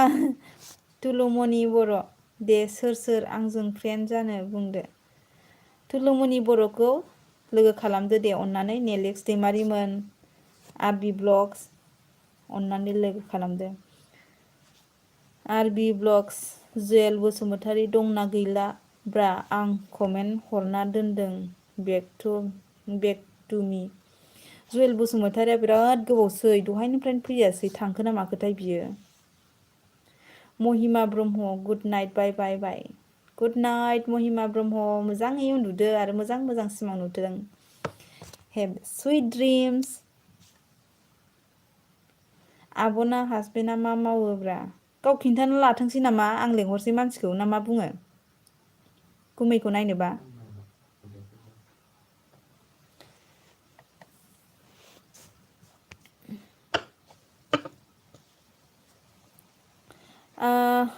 उनाव खिन्थानोसै दे गुमैया मा मावो। बे उन्दुबाय।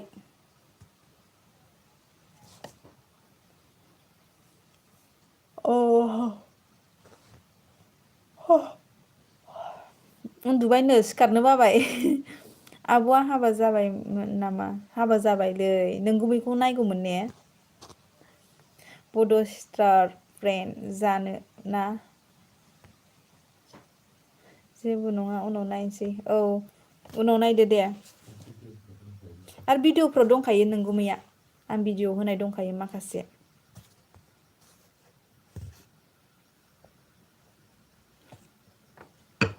ओइ फंबायमोन आगैमोन मोनसे खोथा खिन्थाहर मोनथियोबा आंना बिराद गोदोना साग्रा जादों ओरैजाय बोरै मा जाबा हामगोन नोंसोर मिथिनोबो हागौना एफा बुरजा मानसिनि गेजेराव सोरबा सासेयाथ' मिथिनो हागौ।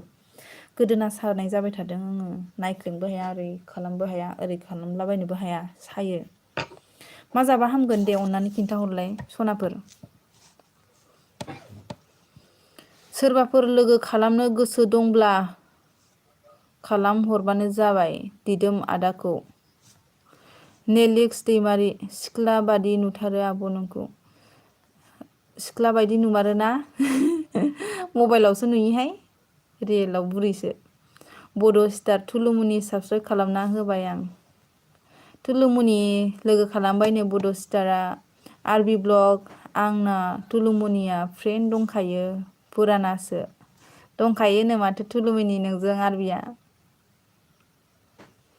गुड नाइट सिस्टार आं थांनोसै। दे थांनो हासिगोन आदा दिदोम गुड नाइट बाय बाय मोजां सिमां नुथों। थुलुमुनि बर' बड' स्टार फुल भिडिअ नायना खालामदो। बड' स्टार फुल भिडिअ नायनानै थुलुमुनिखौ लोगो खालामदो। बड' मुलि जायाबाबो हामगोन। मा जाखोथाय सागानो रोंला बिराद दिस्टार्ब मोनबाय आं। थुलुमुनिजों दंखायो। थुलुमुनिजों दंखायोनो। हेल' आगै आं दासो फैबाय। दे जेबो नङा थेवबाबोथ' फैदोंना थेंक इउ अनजु ब्लग आब'। थेंक इउ स' माच फैनायनि थाखाय। लाइक दान थेंक इउ अके थुलुमुनि। औ दंखायो आरबिया दंखायो। राजु बर' कर'नानि बिजिनि निसाया दासो गोसारदों खोमा आब'। जानोबो हागौदांलै बिदिनो जागोन। हेलौ लाइक दान संसार दैमारि थेंक इउ लाइक होनायनि थाखाय। लाइकल' दा खालाम आरो सापर्ट गैयाबा साबसक्राइब खालामनानै होदो अननानै संसार दैमारि। बिनय बसुमतारी नेलिक्स खालामबाय ब्र' नोंखौबो खालाम आंखौबो खालाम। बिनय बसुमतारीनाबो चेनेल दंना? आंखौबो खालाम होनदों नेलिक्स। आं नोंनिखौ चेनेल गैयासो सानदों बिनय आदा। दे आं नोंनोबो रेन्ज मारिना होनोसै। थुलुमनि बर' आब' नों आंखौ सापर्ट खालामखानाय ना? औ नों लोगोखा थुलुमनि आंजों अलरेडि सापर्टखा आं सिगाङावनो खालामखानाय फुरानाखासो। आरबि ब्लग हाब बाजैया उदालगुरिनियानो थाब उन्दुहोना माब्रा आंनो उदालगुरिनिखाय थाब उन्दुआ। हाहा थाब उन्दुनो ओंखारोहाय। इदित लरग सोर सोरहा मा खारै जाखो थाय? नेलिक्स दैमारि फुङा खदै बासिजों नाना ला आब' होनब्लानो हामगोन। औ थेंक इउ खिन्थानायनि थाखाय इदित लरग। मा होनखो इदित लरग सापर्ट खालामदोनो थुलुमुनिखौ। नेलिक्स दैमारि बिनय बसुमतारी अके जागोन। आब' मन' जाबायना मा होनखो? आब' मनिटाइस जाबायना नोंना चेनेला? औ आंना जाबाय सिगाङावनो जादों आंना नोंसिनि सापर्ट मोननानै। महिमा आं खालामबाय। जेपि ब्लग गा खालामबायनो महिमा नोंखौ। बिनय नोंजों फ्रेन्ड जाफैदो। बिनय आंजों फ्रेन्ड जाफैदो होनदों थुलुमनिया। बड' आं थांनोसै आब' good night happy dream thank you दे थांनो हासिगोन आरो नेक्स्टआव फैबावबा फैदोलाय। इदित लरग अके जागोन थुलुमनि बर' खालामगोन। नेलिक्स दैमारि हिमन सापर्ट खालामदो फ्रेन्ड। हिमन सापर्ट खालामना होदो नेलिक्सखौ। संसार दैमारि थुलु सना लाइभ होआ नामा आब'? थुलुआ लाइभ होयोना होआ खिन्थाहरदो नै सोंहरदों संसार दैमारिया।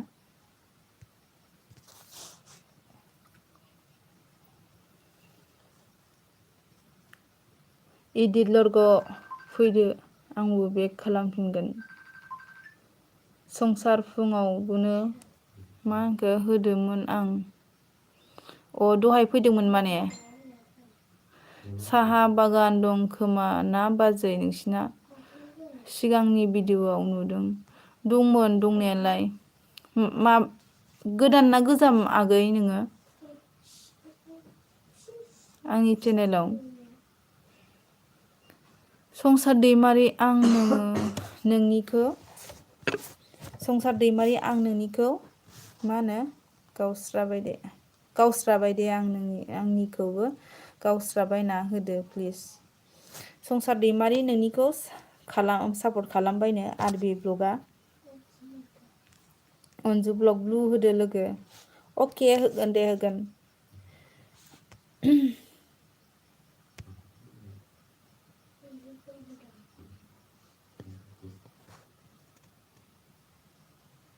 होबाय दे अनजु ब्लग थुलुमनि मा होनखो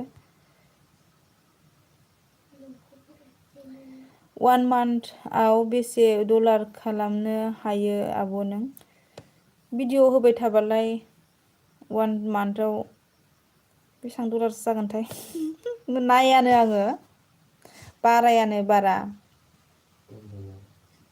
10 डलार 1 मान्थआव भिडिअ होबाय थाबा 10 डलार खामायनो हायो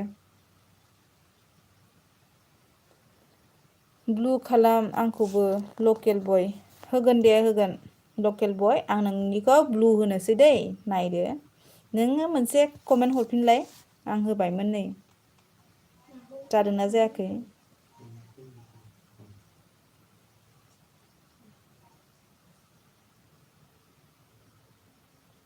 जुवेल बसुमतारी आं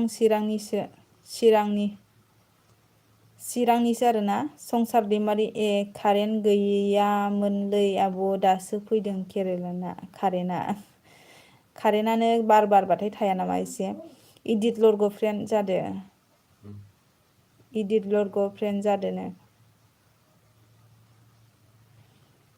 थुलुमनि दे अननानै बयबो सापर्ट खालामहरदो आंखौबो आंबो बेक हो खालामफिनगोन थुलुमनिखौबो बयबो सापर्ट खालामदो अननानै गावबो बेक खालामफिनगोन आरो मा होनोमोनलाय कमेन्टफोर हरलायलायबानो जाबाय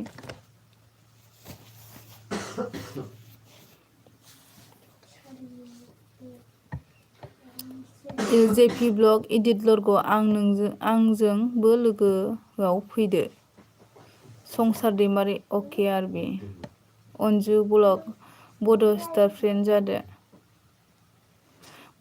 फ्रेन्ड जादो अनजु ब्लगजों बिनय बसुमतारी थुलुमनि बर' लोगो खालामबाय आंखौबो खालाम बिनय बसुमतारियाबो लोगो खालामबाय थुलुमनि नोंबो खालामहरदो नेलिक्स दैमारि सोरां आब'आ गुड नाइट बुंनाया लाइभसो हगारबाय आब' सोरां आब'आ बिदिसो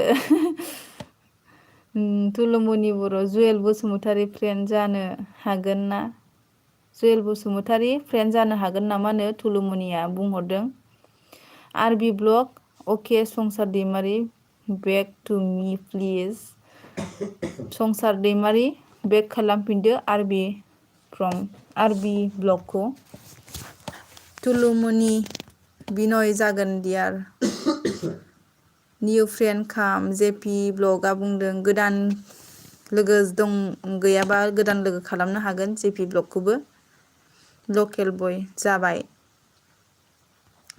दे आं खालामखाबाय लकेल बय नों दासो सफैथारदों नामा फुंखा बाग्लारि गोदान ओमफ्राय आदा फुंखा आदा सोलोंलांबाय नोंथ' आंखौ आब' सोंदोंमोन नालाय आगै फुंखा नोंनाबो माबा दं नामा ने चेनेल दं ने एसे नलेज नांगौमोन आंनो दि मा नलेज दे बड' स्टार गुड नाइट दि एमबि गैला आंना गुड नाइट बाय बाय आंखौबो सोरबा सापर्ट खालामदो आं खालामजोब्बाय बयखौबो लकेल बयखौबो सोरबा गोदान जायफ्रा लोगो गैखाया लोगो खालामनानै लादो लकेल बयखौबो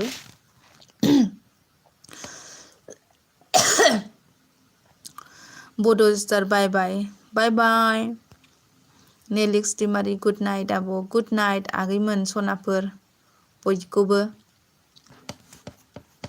आरबि ब्लग इन्डिया अनजु ब्लग नों आंजों फ्रेन्ड दं ना गैयाब्रा अनजु ब्लग आरबिजों फ्रेन्ड दंना गैया संसार दैमारि सोर आंजों लोगो गैया थाब खालामदो दे आं सापर्ट आइडि लाना फैगासिनो संसार दैमारि जोंबो लोगो खालामाखैबा लोगो खालामनानै होदो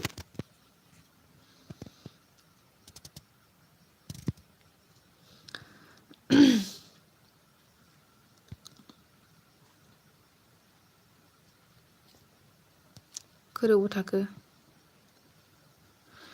येस प्लिज थुलुमनि आं साबस्क्राइब खालामबाय नोंनिखौबो ब्लु संसार दैमारि खालामबाय दे JP blog please new friend काम गोदान लोगोफोर फैदो जेपि ब्लगजोंबो RB blog from India hello' mister Juwel Basumatary I am already support to your channel please back to me नोंजों अलरेडि सापर्ट दंखायोनो आरबिया बुंदों जुवेल जेपि ब्लग आं खालामफिनगोन दे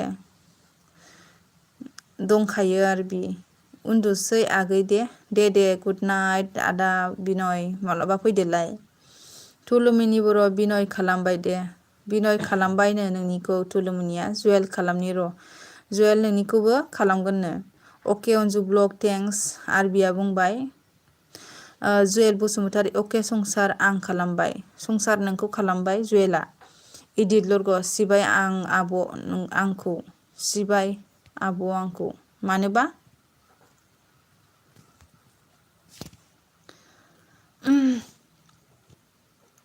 फुंखा बाग्लारि गैया ने बिदिबा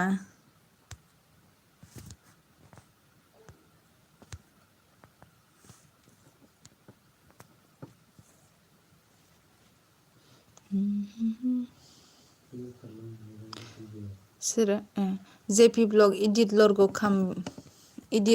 खाम होनदों इदिट लरग थांखो ना माखो जेपि ब्लगजों लोगो खालामदो एस जि बसु हाय आब' हेल' एस जि मा खबर गोदानै फैदोंबा सापर्ट होदो दे एसे आंनि चेनेलाव जुवेल बसुमतारी अके आरबि आइ एम डान मेंगुलायबाय आङो कमेन्ट नायनानै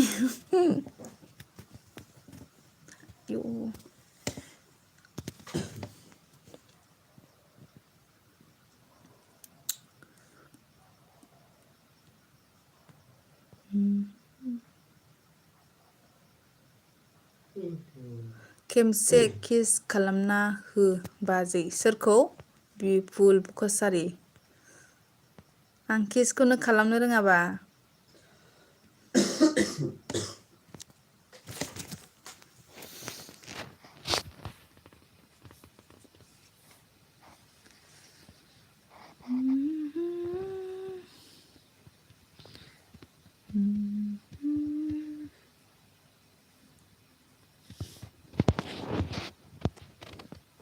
कमेन्टफोर हरदो दे थाब रायलायनोसै बिपुल कसारि गोदानै फैदोंबा दे सापर्ट खालामदो अननानै प्लिज आरो लाइभआव फैनायनि थाखाय thank you Satish beep official आगै फैदों जोंहा हाय आब' हेल' सतीश मा खबर बोरै दङ दाख्लैसो फुजायाव लोगो मोनदोंमोन नोंखौ थिगानो दं ने खबरफ्रा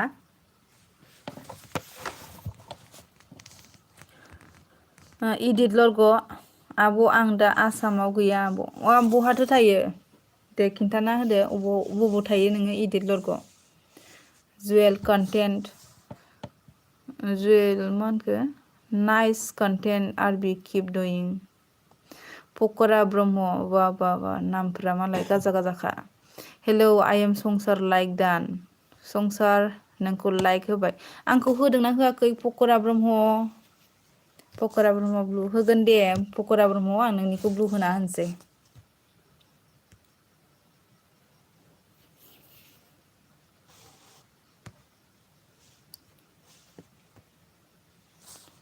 होबाय दे आरबि ब्लग अके थेंक्स मिस्टार जुवेल थुलुमनि बर' जुवेल नायना साबस्क्राइब खालाम दे आंखौबो नायना होदो दे थुलुमनिखौबो नायना होदो जुवेल बिपुल कसारि बहानिमोन नों बाजै आं उदालगुरिनिसो बिपुल कसारि मोजां आब' नोंहालाय आंनाबो मोजाङैनो दङ इसोरनि अननायाव सतीश मा ओंख्रि जाखो सतीश इदित लरग कर्नाटकआवसो आब' दे मोजाङै था दे मोजाङै थाबानो जाबाय माने नों आसामाव गैया नालाय सोर आंजों फ्रेन्ड जानो बुंदो थुलुमुनिजों सोर फ्रेन्ड जानो दे फ्रेन्ड जालायलायदो पकरा ब्रह्म आं संसारसो साबस्क्राइब दान संसारसो ने दे खालामबाय थुलुमुनि जुवेल बसुमतारी थुलुमुनि नोंखौ खालामबायनो जुवेला सतीश बि अफिसियेल आंजों फ्रेन्ड जानो ना?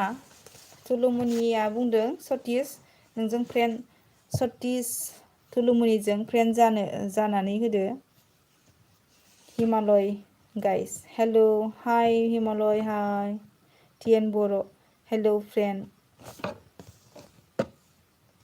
हाय टिएन थेंक इउ लाइभआव फैनायनि थाखाय हिमालय थेंक इउ। जोंहाना ओंख्रिया आलु मटर बा गोथावानो दे गोथाव सतीश टिएन बर' अके खालामगोन दे। टिएन मा ओंख्रि जाखो?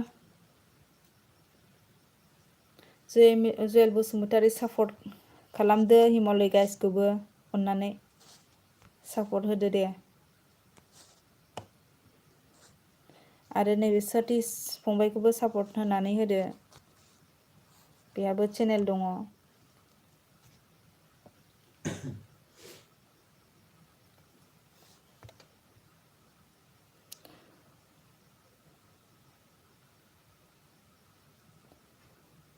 सतीश बि अफिसियेल सापर्ट खालामदो हिमालय गाइसखौ। टिएन बर' बाजै प्लिज 300 खालामगोन दे खालामगोन। आरबि आंसो संसार आं सापर्ट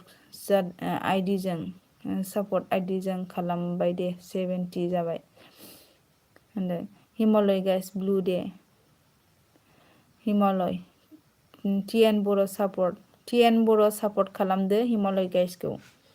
पक'रा ब्रह्म सापर्ट खालामदो हिमालयखौ। थुलुमुनि बर' फ्रेन्ड दान थुलुमुनि बर' नोंखौ फ्रेन्ड खालामबाय सतीशआ। नोंबो सतीशखौ बेक खालामफिनदो थुलुमुनि। आरबि ब्लग फ्रम इण्डिया अके पक'रा ब्रह्म थेंक्स। थुलुमुनि सतीश बि फुल वाच खालामनायना सतीश बि फुल वाच खालामनानै होदो थुलुमुनिखौ। इदिट लरग जागोन आरबि ब्लग जुयेल बसुमतारी खालामबाय हिमालय इउ लुक नाइस खालामबायनो जुयेला हिमालय नोंखौ। इदिट लरग सापर्ट खालामदो हिमालयखौबो।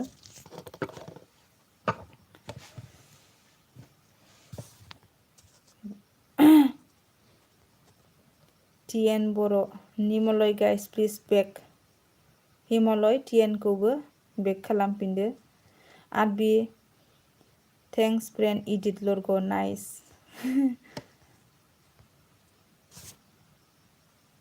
उन्दुनो ओंखाराखै आगैमोन? आं भिडिअसफोरखौनो खालामनो सोलाबा। मालाबा खालामना दोननो हागोन दे आगै। निउ फ्रेन्ड खाम जेपि ब्लगजों जायफ्रा गोदान लोगो खालाम सतीश अननानै नै जेपिखौबो लोगो खालामना होदो दे। निदोम बड' हेलौ बाजै हाय निदोम मानो बेसेबा गोबाव थांनानै दासो सफैफिनखो अबाव थांनायमोन ना दासो खिखांदों?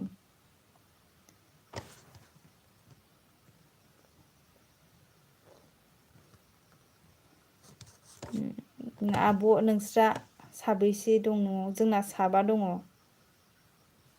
संसार दैमारि सापर्ट आइडि 10 vs 10 काम। संसार दैमारिखौ सापर्ट खालामदो अननानै। बारमन नार्जारि दानो उन्दुनो ओंखारा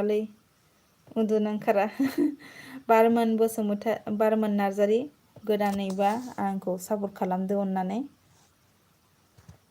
आरो थेंक इउ लाइभआव फैनायनि थाखाय।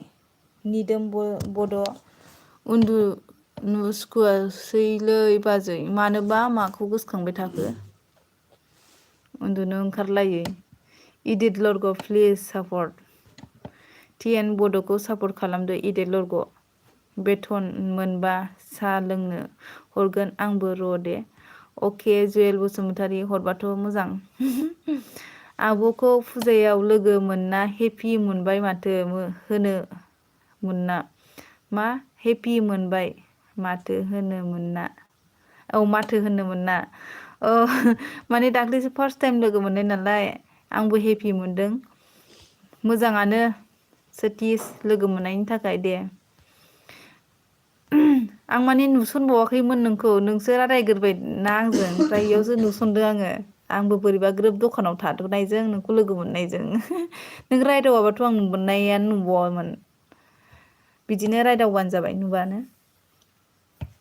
निदोम बड' फैलायबाय दसे दे थेंक इउ फैनायनि थाखाय थांथारनाङा थाबाय था बारमान नार्जारि खालामगोन दे खालामना होदो बारमान नार्जारि अननानै सतिस आगै बुरि ना मोगथाङाव बुरिरि नुबाय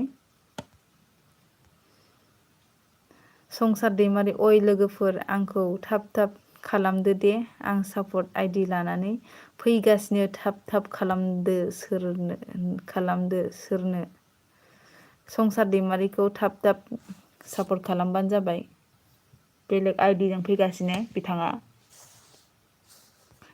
जुवेल वाट्सएप नाम्बार हरलाय नोंखौ दादा वाट्सएप नाम्बार हरनांगौनो जुवेल हिमालय गाइसनो जुवेल बसुमतारी निदोम ब्र साबस्क्राइब खालामबाय नोंखौ जुवेला बिराद साबस्क्राइब खालामबाय दिनै बिराद बुरजा लोगो खालामबाय अननानै बेखौबो खालामदो इदित लरगर अके टिएन निदोम बड'बो सापर्ट तुलुमुनि बर' सतिस नायना सापर्ट खालामबाय दिया सतिस नायना सापर्ट खालामबायनो नोंखौ सतिस बि अफिसियेल बुरि नुवाखै आब' thank you नुहराखैना Burman Narzary support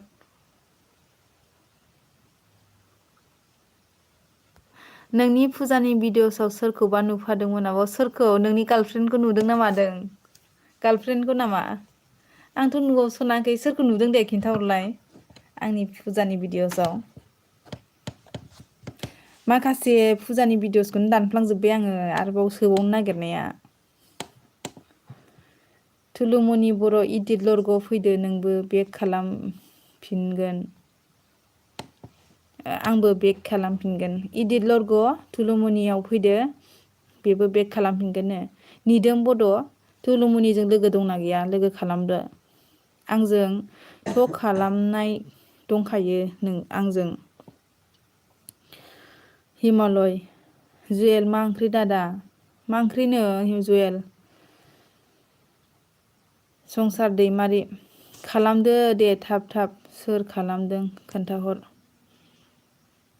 दे संसार दैमारिखौ सोर खालामदो बारमन बहानि जाखो बाजै आं उदालगुरिनि बारमन उदालगुरिनि आङो गार्लफ्रेन्ड नङा सोरखौबा नुदों माने सोरबा सिनायनायखौ नुदों आरो ना सतिस आनजलिखौसो नुफादों नामा आनजलि दे खिन्थाहरलाय नामखौ नों सोरखौ नुदों आंजों थाफाखानाय नामा खौ नुखो ना माखो ना नुफ्लांहरनाय थुलुमनि बर' निदोम बड' फैदो आंजों फ्रेन्ड जुवेल बसुमतारी खालामबाय दे निदोमा खालामबायनो जुवेल निदोम बड' फैदो आंजों फ्रेन्ड थुलुमनिया बुंदों निदोम नोंखौबो नोंबो लोगो खालामहरदो थुलुमनिखौ निदोम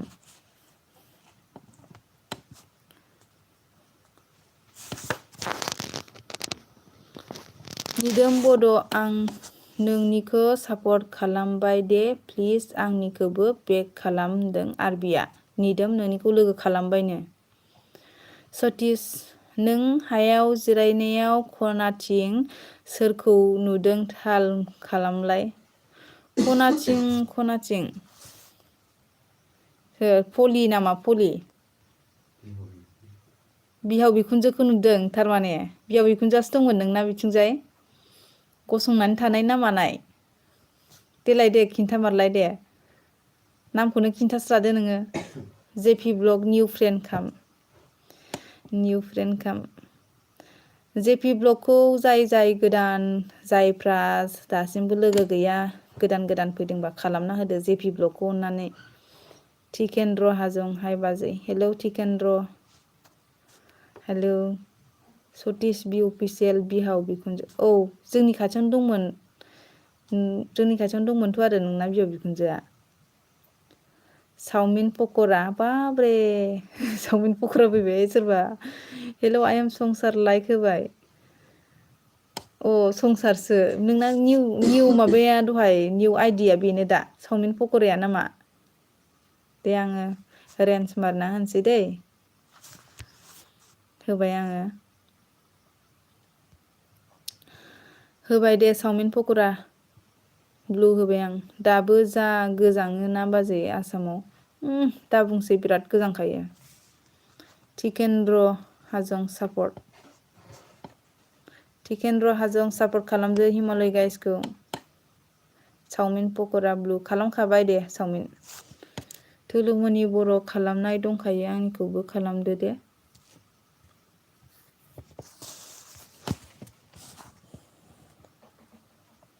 थुलुमनि नोंनिखौ खालामखानायसोनो निदोमा नोंबो खालामफिनदो Juwel Basumatary please Facebook मेसेन्जाराव text खालाम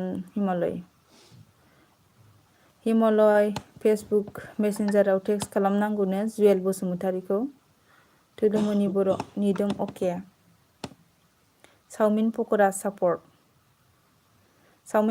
सापर्ट खालामनांगौनो हिमालयखौ हिमालय जुवेल आं फेसबुक मा नामा दादा होनदों सतीश गसंनाय दा औ नोंसिनि बिहाव बिखुनजोआ खाथियावनो दंखायोमोन जोंनियाव आंनि खाथियावनो ओमफ्राय बेयावनो नुहुरनानै बिराद खुसि मोनबाय नामा नोङो बिहाव बिखुनजोखौ नुनायखाय अके निदोम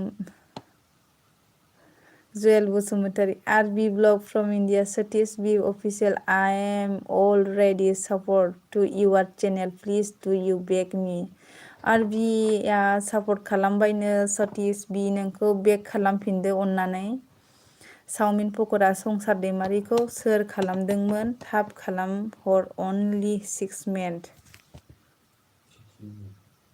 मिनिट संसार दैमारिखौ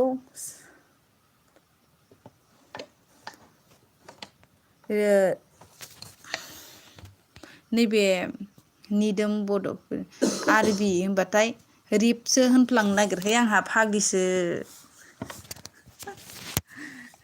आरबिखौ बोरैबा रिप होनफ्लांनो नागिरगासिनो दं आङो आरबि ब्लग खालामबाय नैबे खालामबाय होननायखौबो खिलाबाय होननायसो होनफ्लांसैसोमोन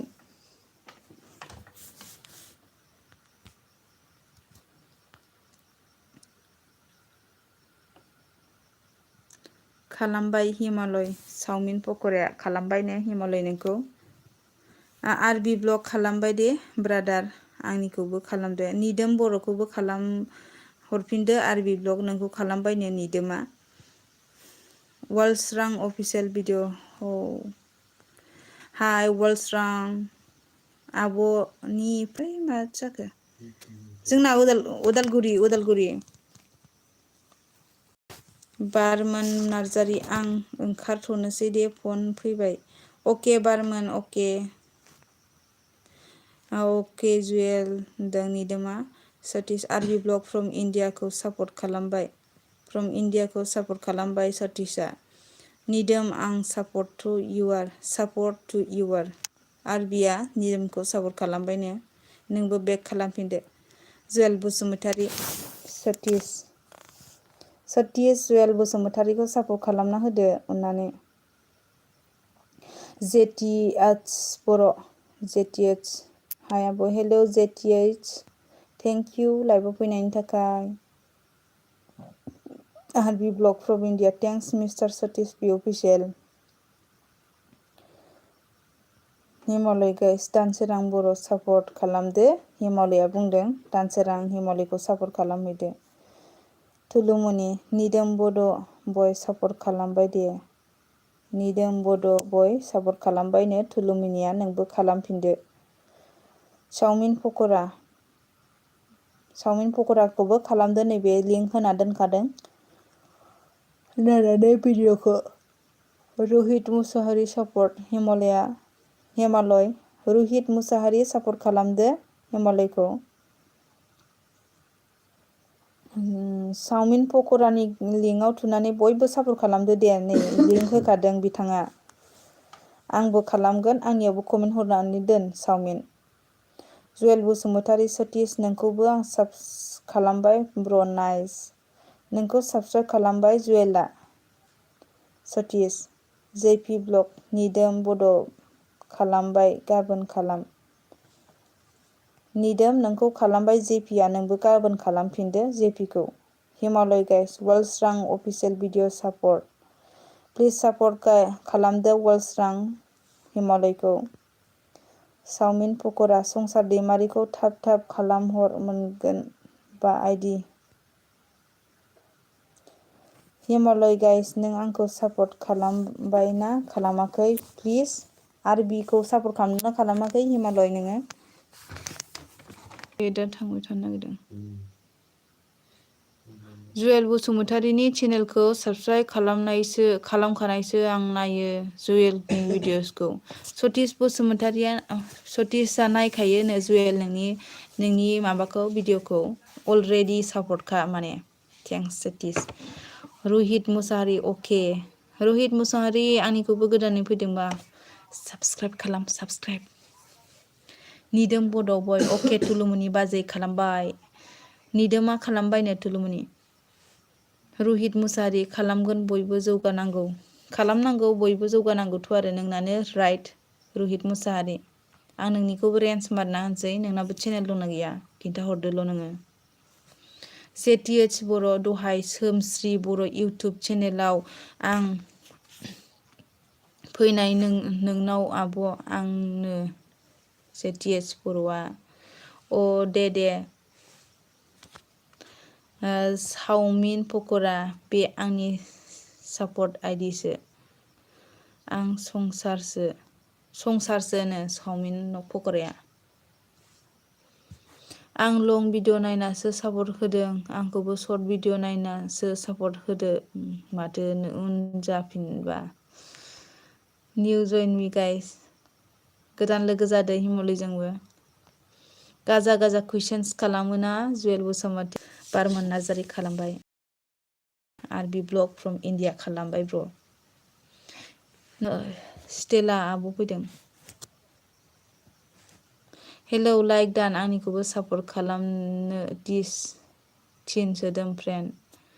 स्टेलाखौबो सापर्ट खालामदो अननानै प्लिज लोगोफोर सनाफोर। बिथांनाबो चेनेल दं जायफ्रा दंखायो जायफ्रा सापर्ट गैखाया अननानै स्टेलाखौबो सापर्ट खालामनानै होदो। आदा जुवेलमोन स्टेलाखौ सापर्ट खालाम दे। तुलुमुनि निउ फ्रेन्ड खाम। गोदान लोगो दंबा जायफ्रा गोदान तुलुमुनिखौबो लोगो खालामदो। हाय Chowmin Pakra I'm support to your channel RB blog. Chowmin Pakra support खालामदो दे आरबिखौबो। नोंखौबो सापर्ट खालामबाय आरबिया। थेंक्स हिमालय। निदोम बड' जेपि ब्लग खालामबाय दे आंनिखौबो खालामदो। जेपि नोंनिखौ खालामबाय। निदोमा नोंबो खालामफिनदो टिएन दे सापर्ट। निदोम बड' गासै खौसे जाना सापर्ट खालामलायदो आदा बाजै आब'मोन। दे निदोमखौबो सापर्ट खालामदो अननानै बयबो। निदोम भिडिअ नायाखै ने आंनिखो? तुलुमुनिनिखौ भिडिअखौ नायदोंना नायाखैनो निदोम नोङो? आं थांसैहाय आं बिराद उन्दुनो ओंखारबाय दे लोगोफोर आरो आं गाबोन समफोर फैलायगोन।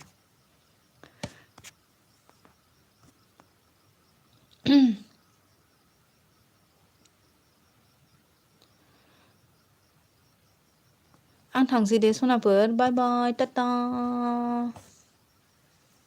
गोबावमानि थाबाय उनाव रायज्लायनोसैलाय गाज्रि दा मोनसै उन्दुनो ओंखारबाय आं। स्टेला साबस्क्राइब खालामबाय आं नोंखौ your look beautiful. Chowmin Pakra नेमआ मोजां खोनायादों साबस्क्राइब खालामबाय आं सतीश बसुमतारी एसाइनमेन्ट पग्राखौ साबस्क्राइब खालामबायनो गुड नाइट आब' गुड नाइट दे आंखौ बयबो गुड नाइट होनदो अननानै आंबो थांसै नालाय थाथ' र' आब' आं जाथारला नै गारमायानो बोब्राजोब्बाय रायलाय आगै थांसै नामा आङो नायदो थुलुमुनि बाजै ओंखारै संलायनाय भिडिअखौ बाय बाय लाभ इउ थेंक इउ स' माच जुवेल बाय बाय सनाफोर आं थांसै दे उन्दुनो ओंखारथारबाय आं जाला मेगनाबो गारमायाबो जाला 10:30 जाबाय माथो टाइमाबो बाब्रे बाय बाय टाटा गुड नाइट लाभ इउ अल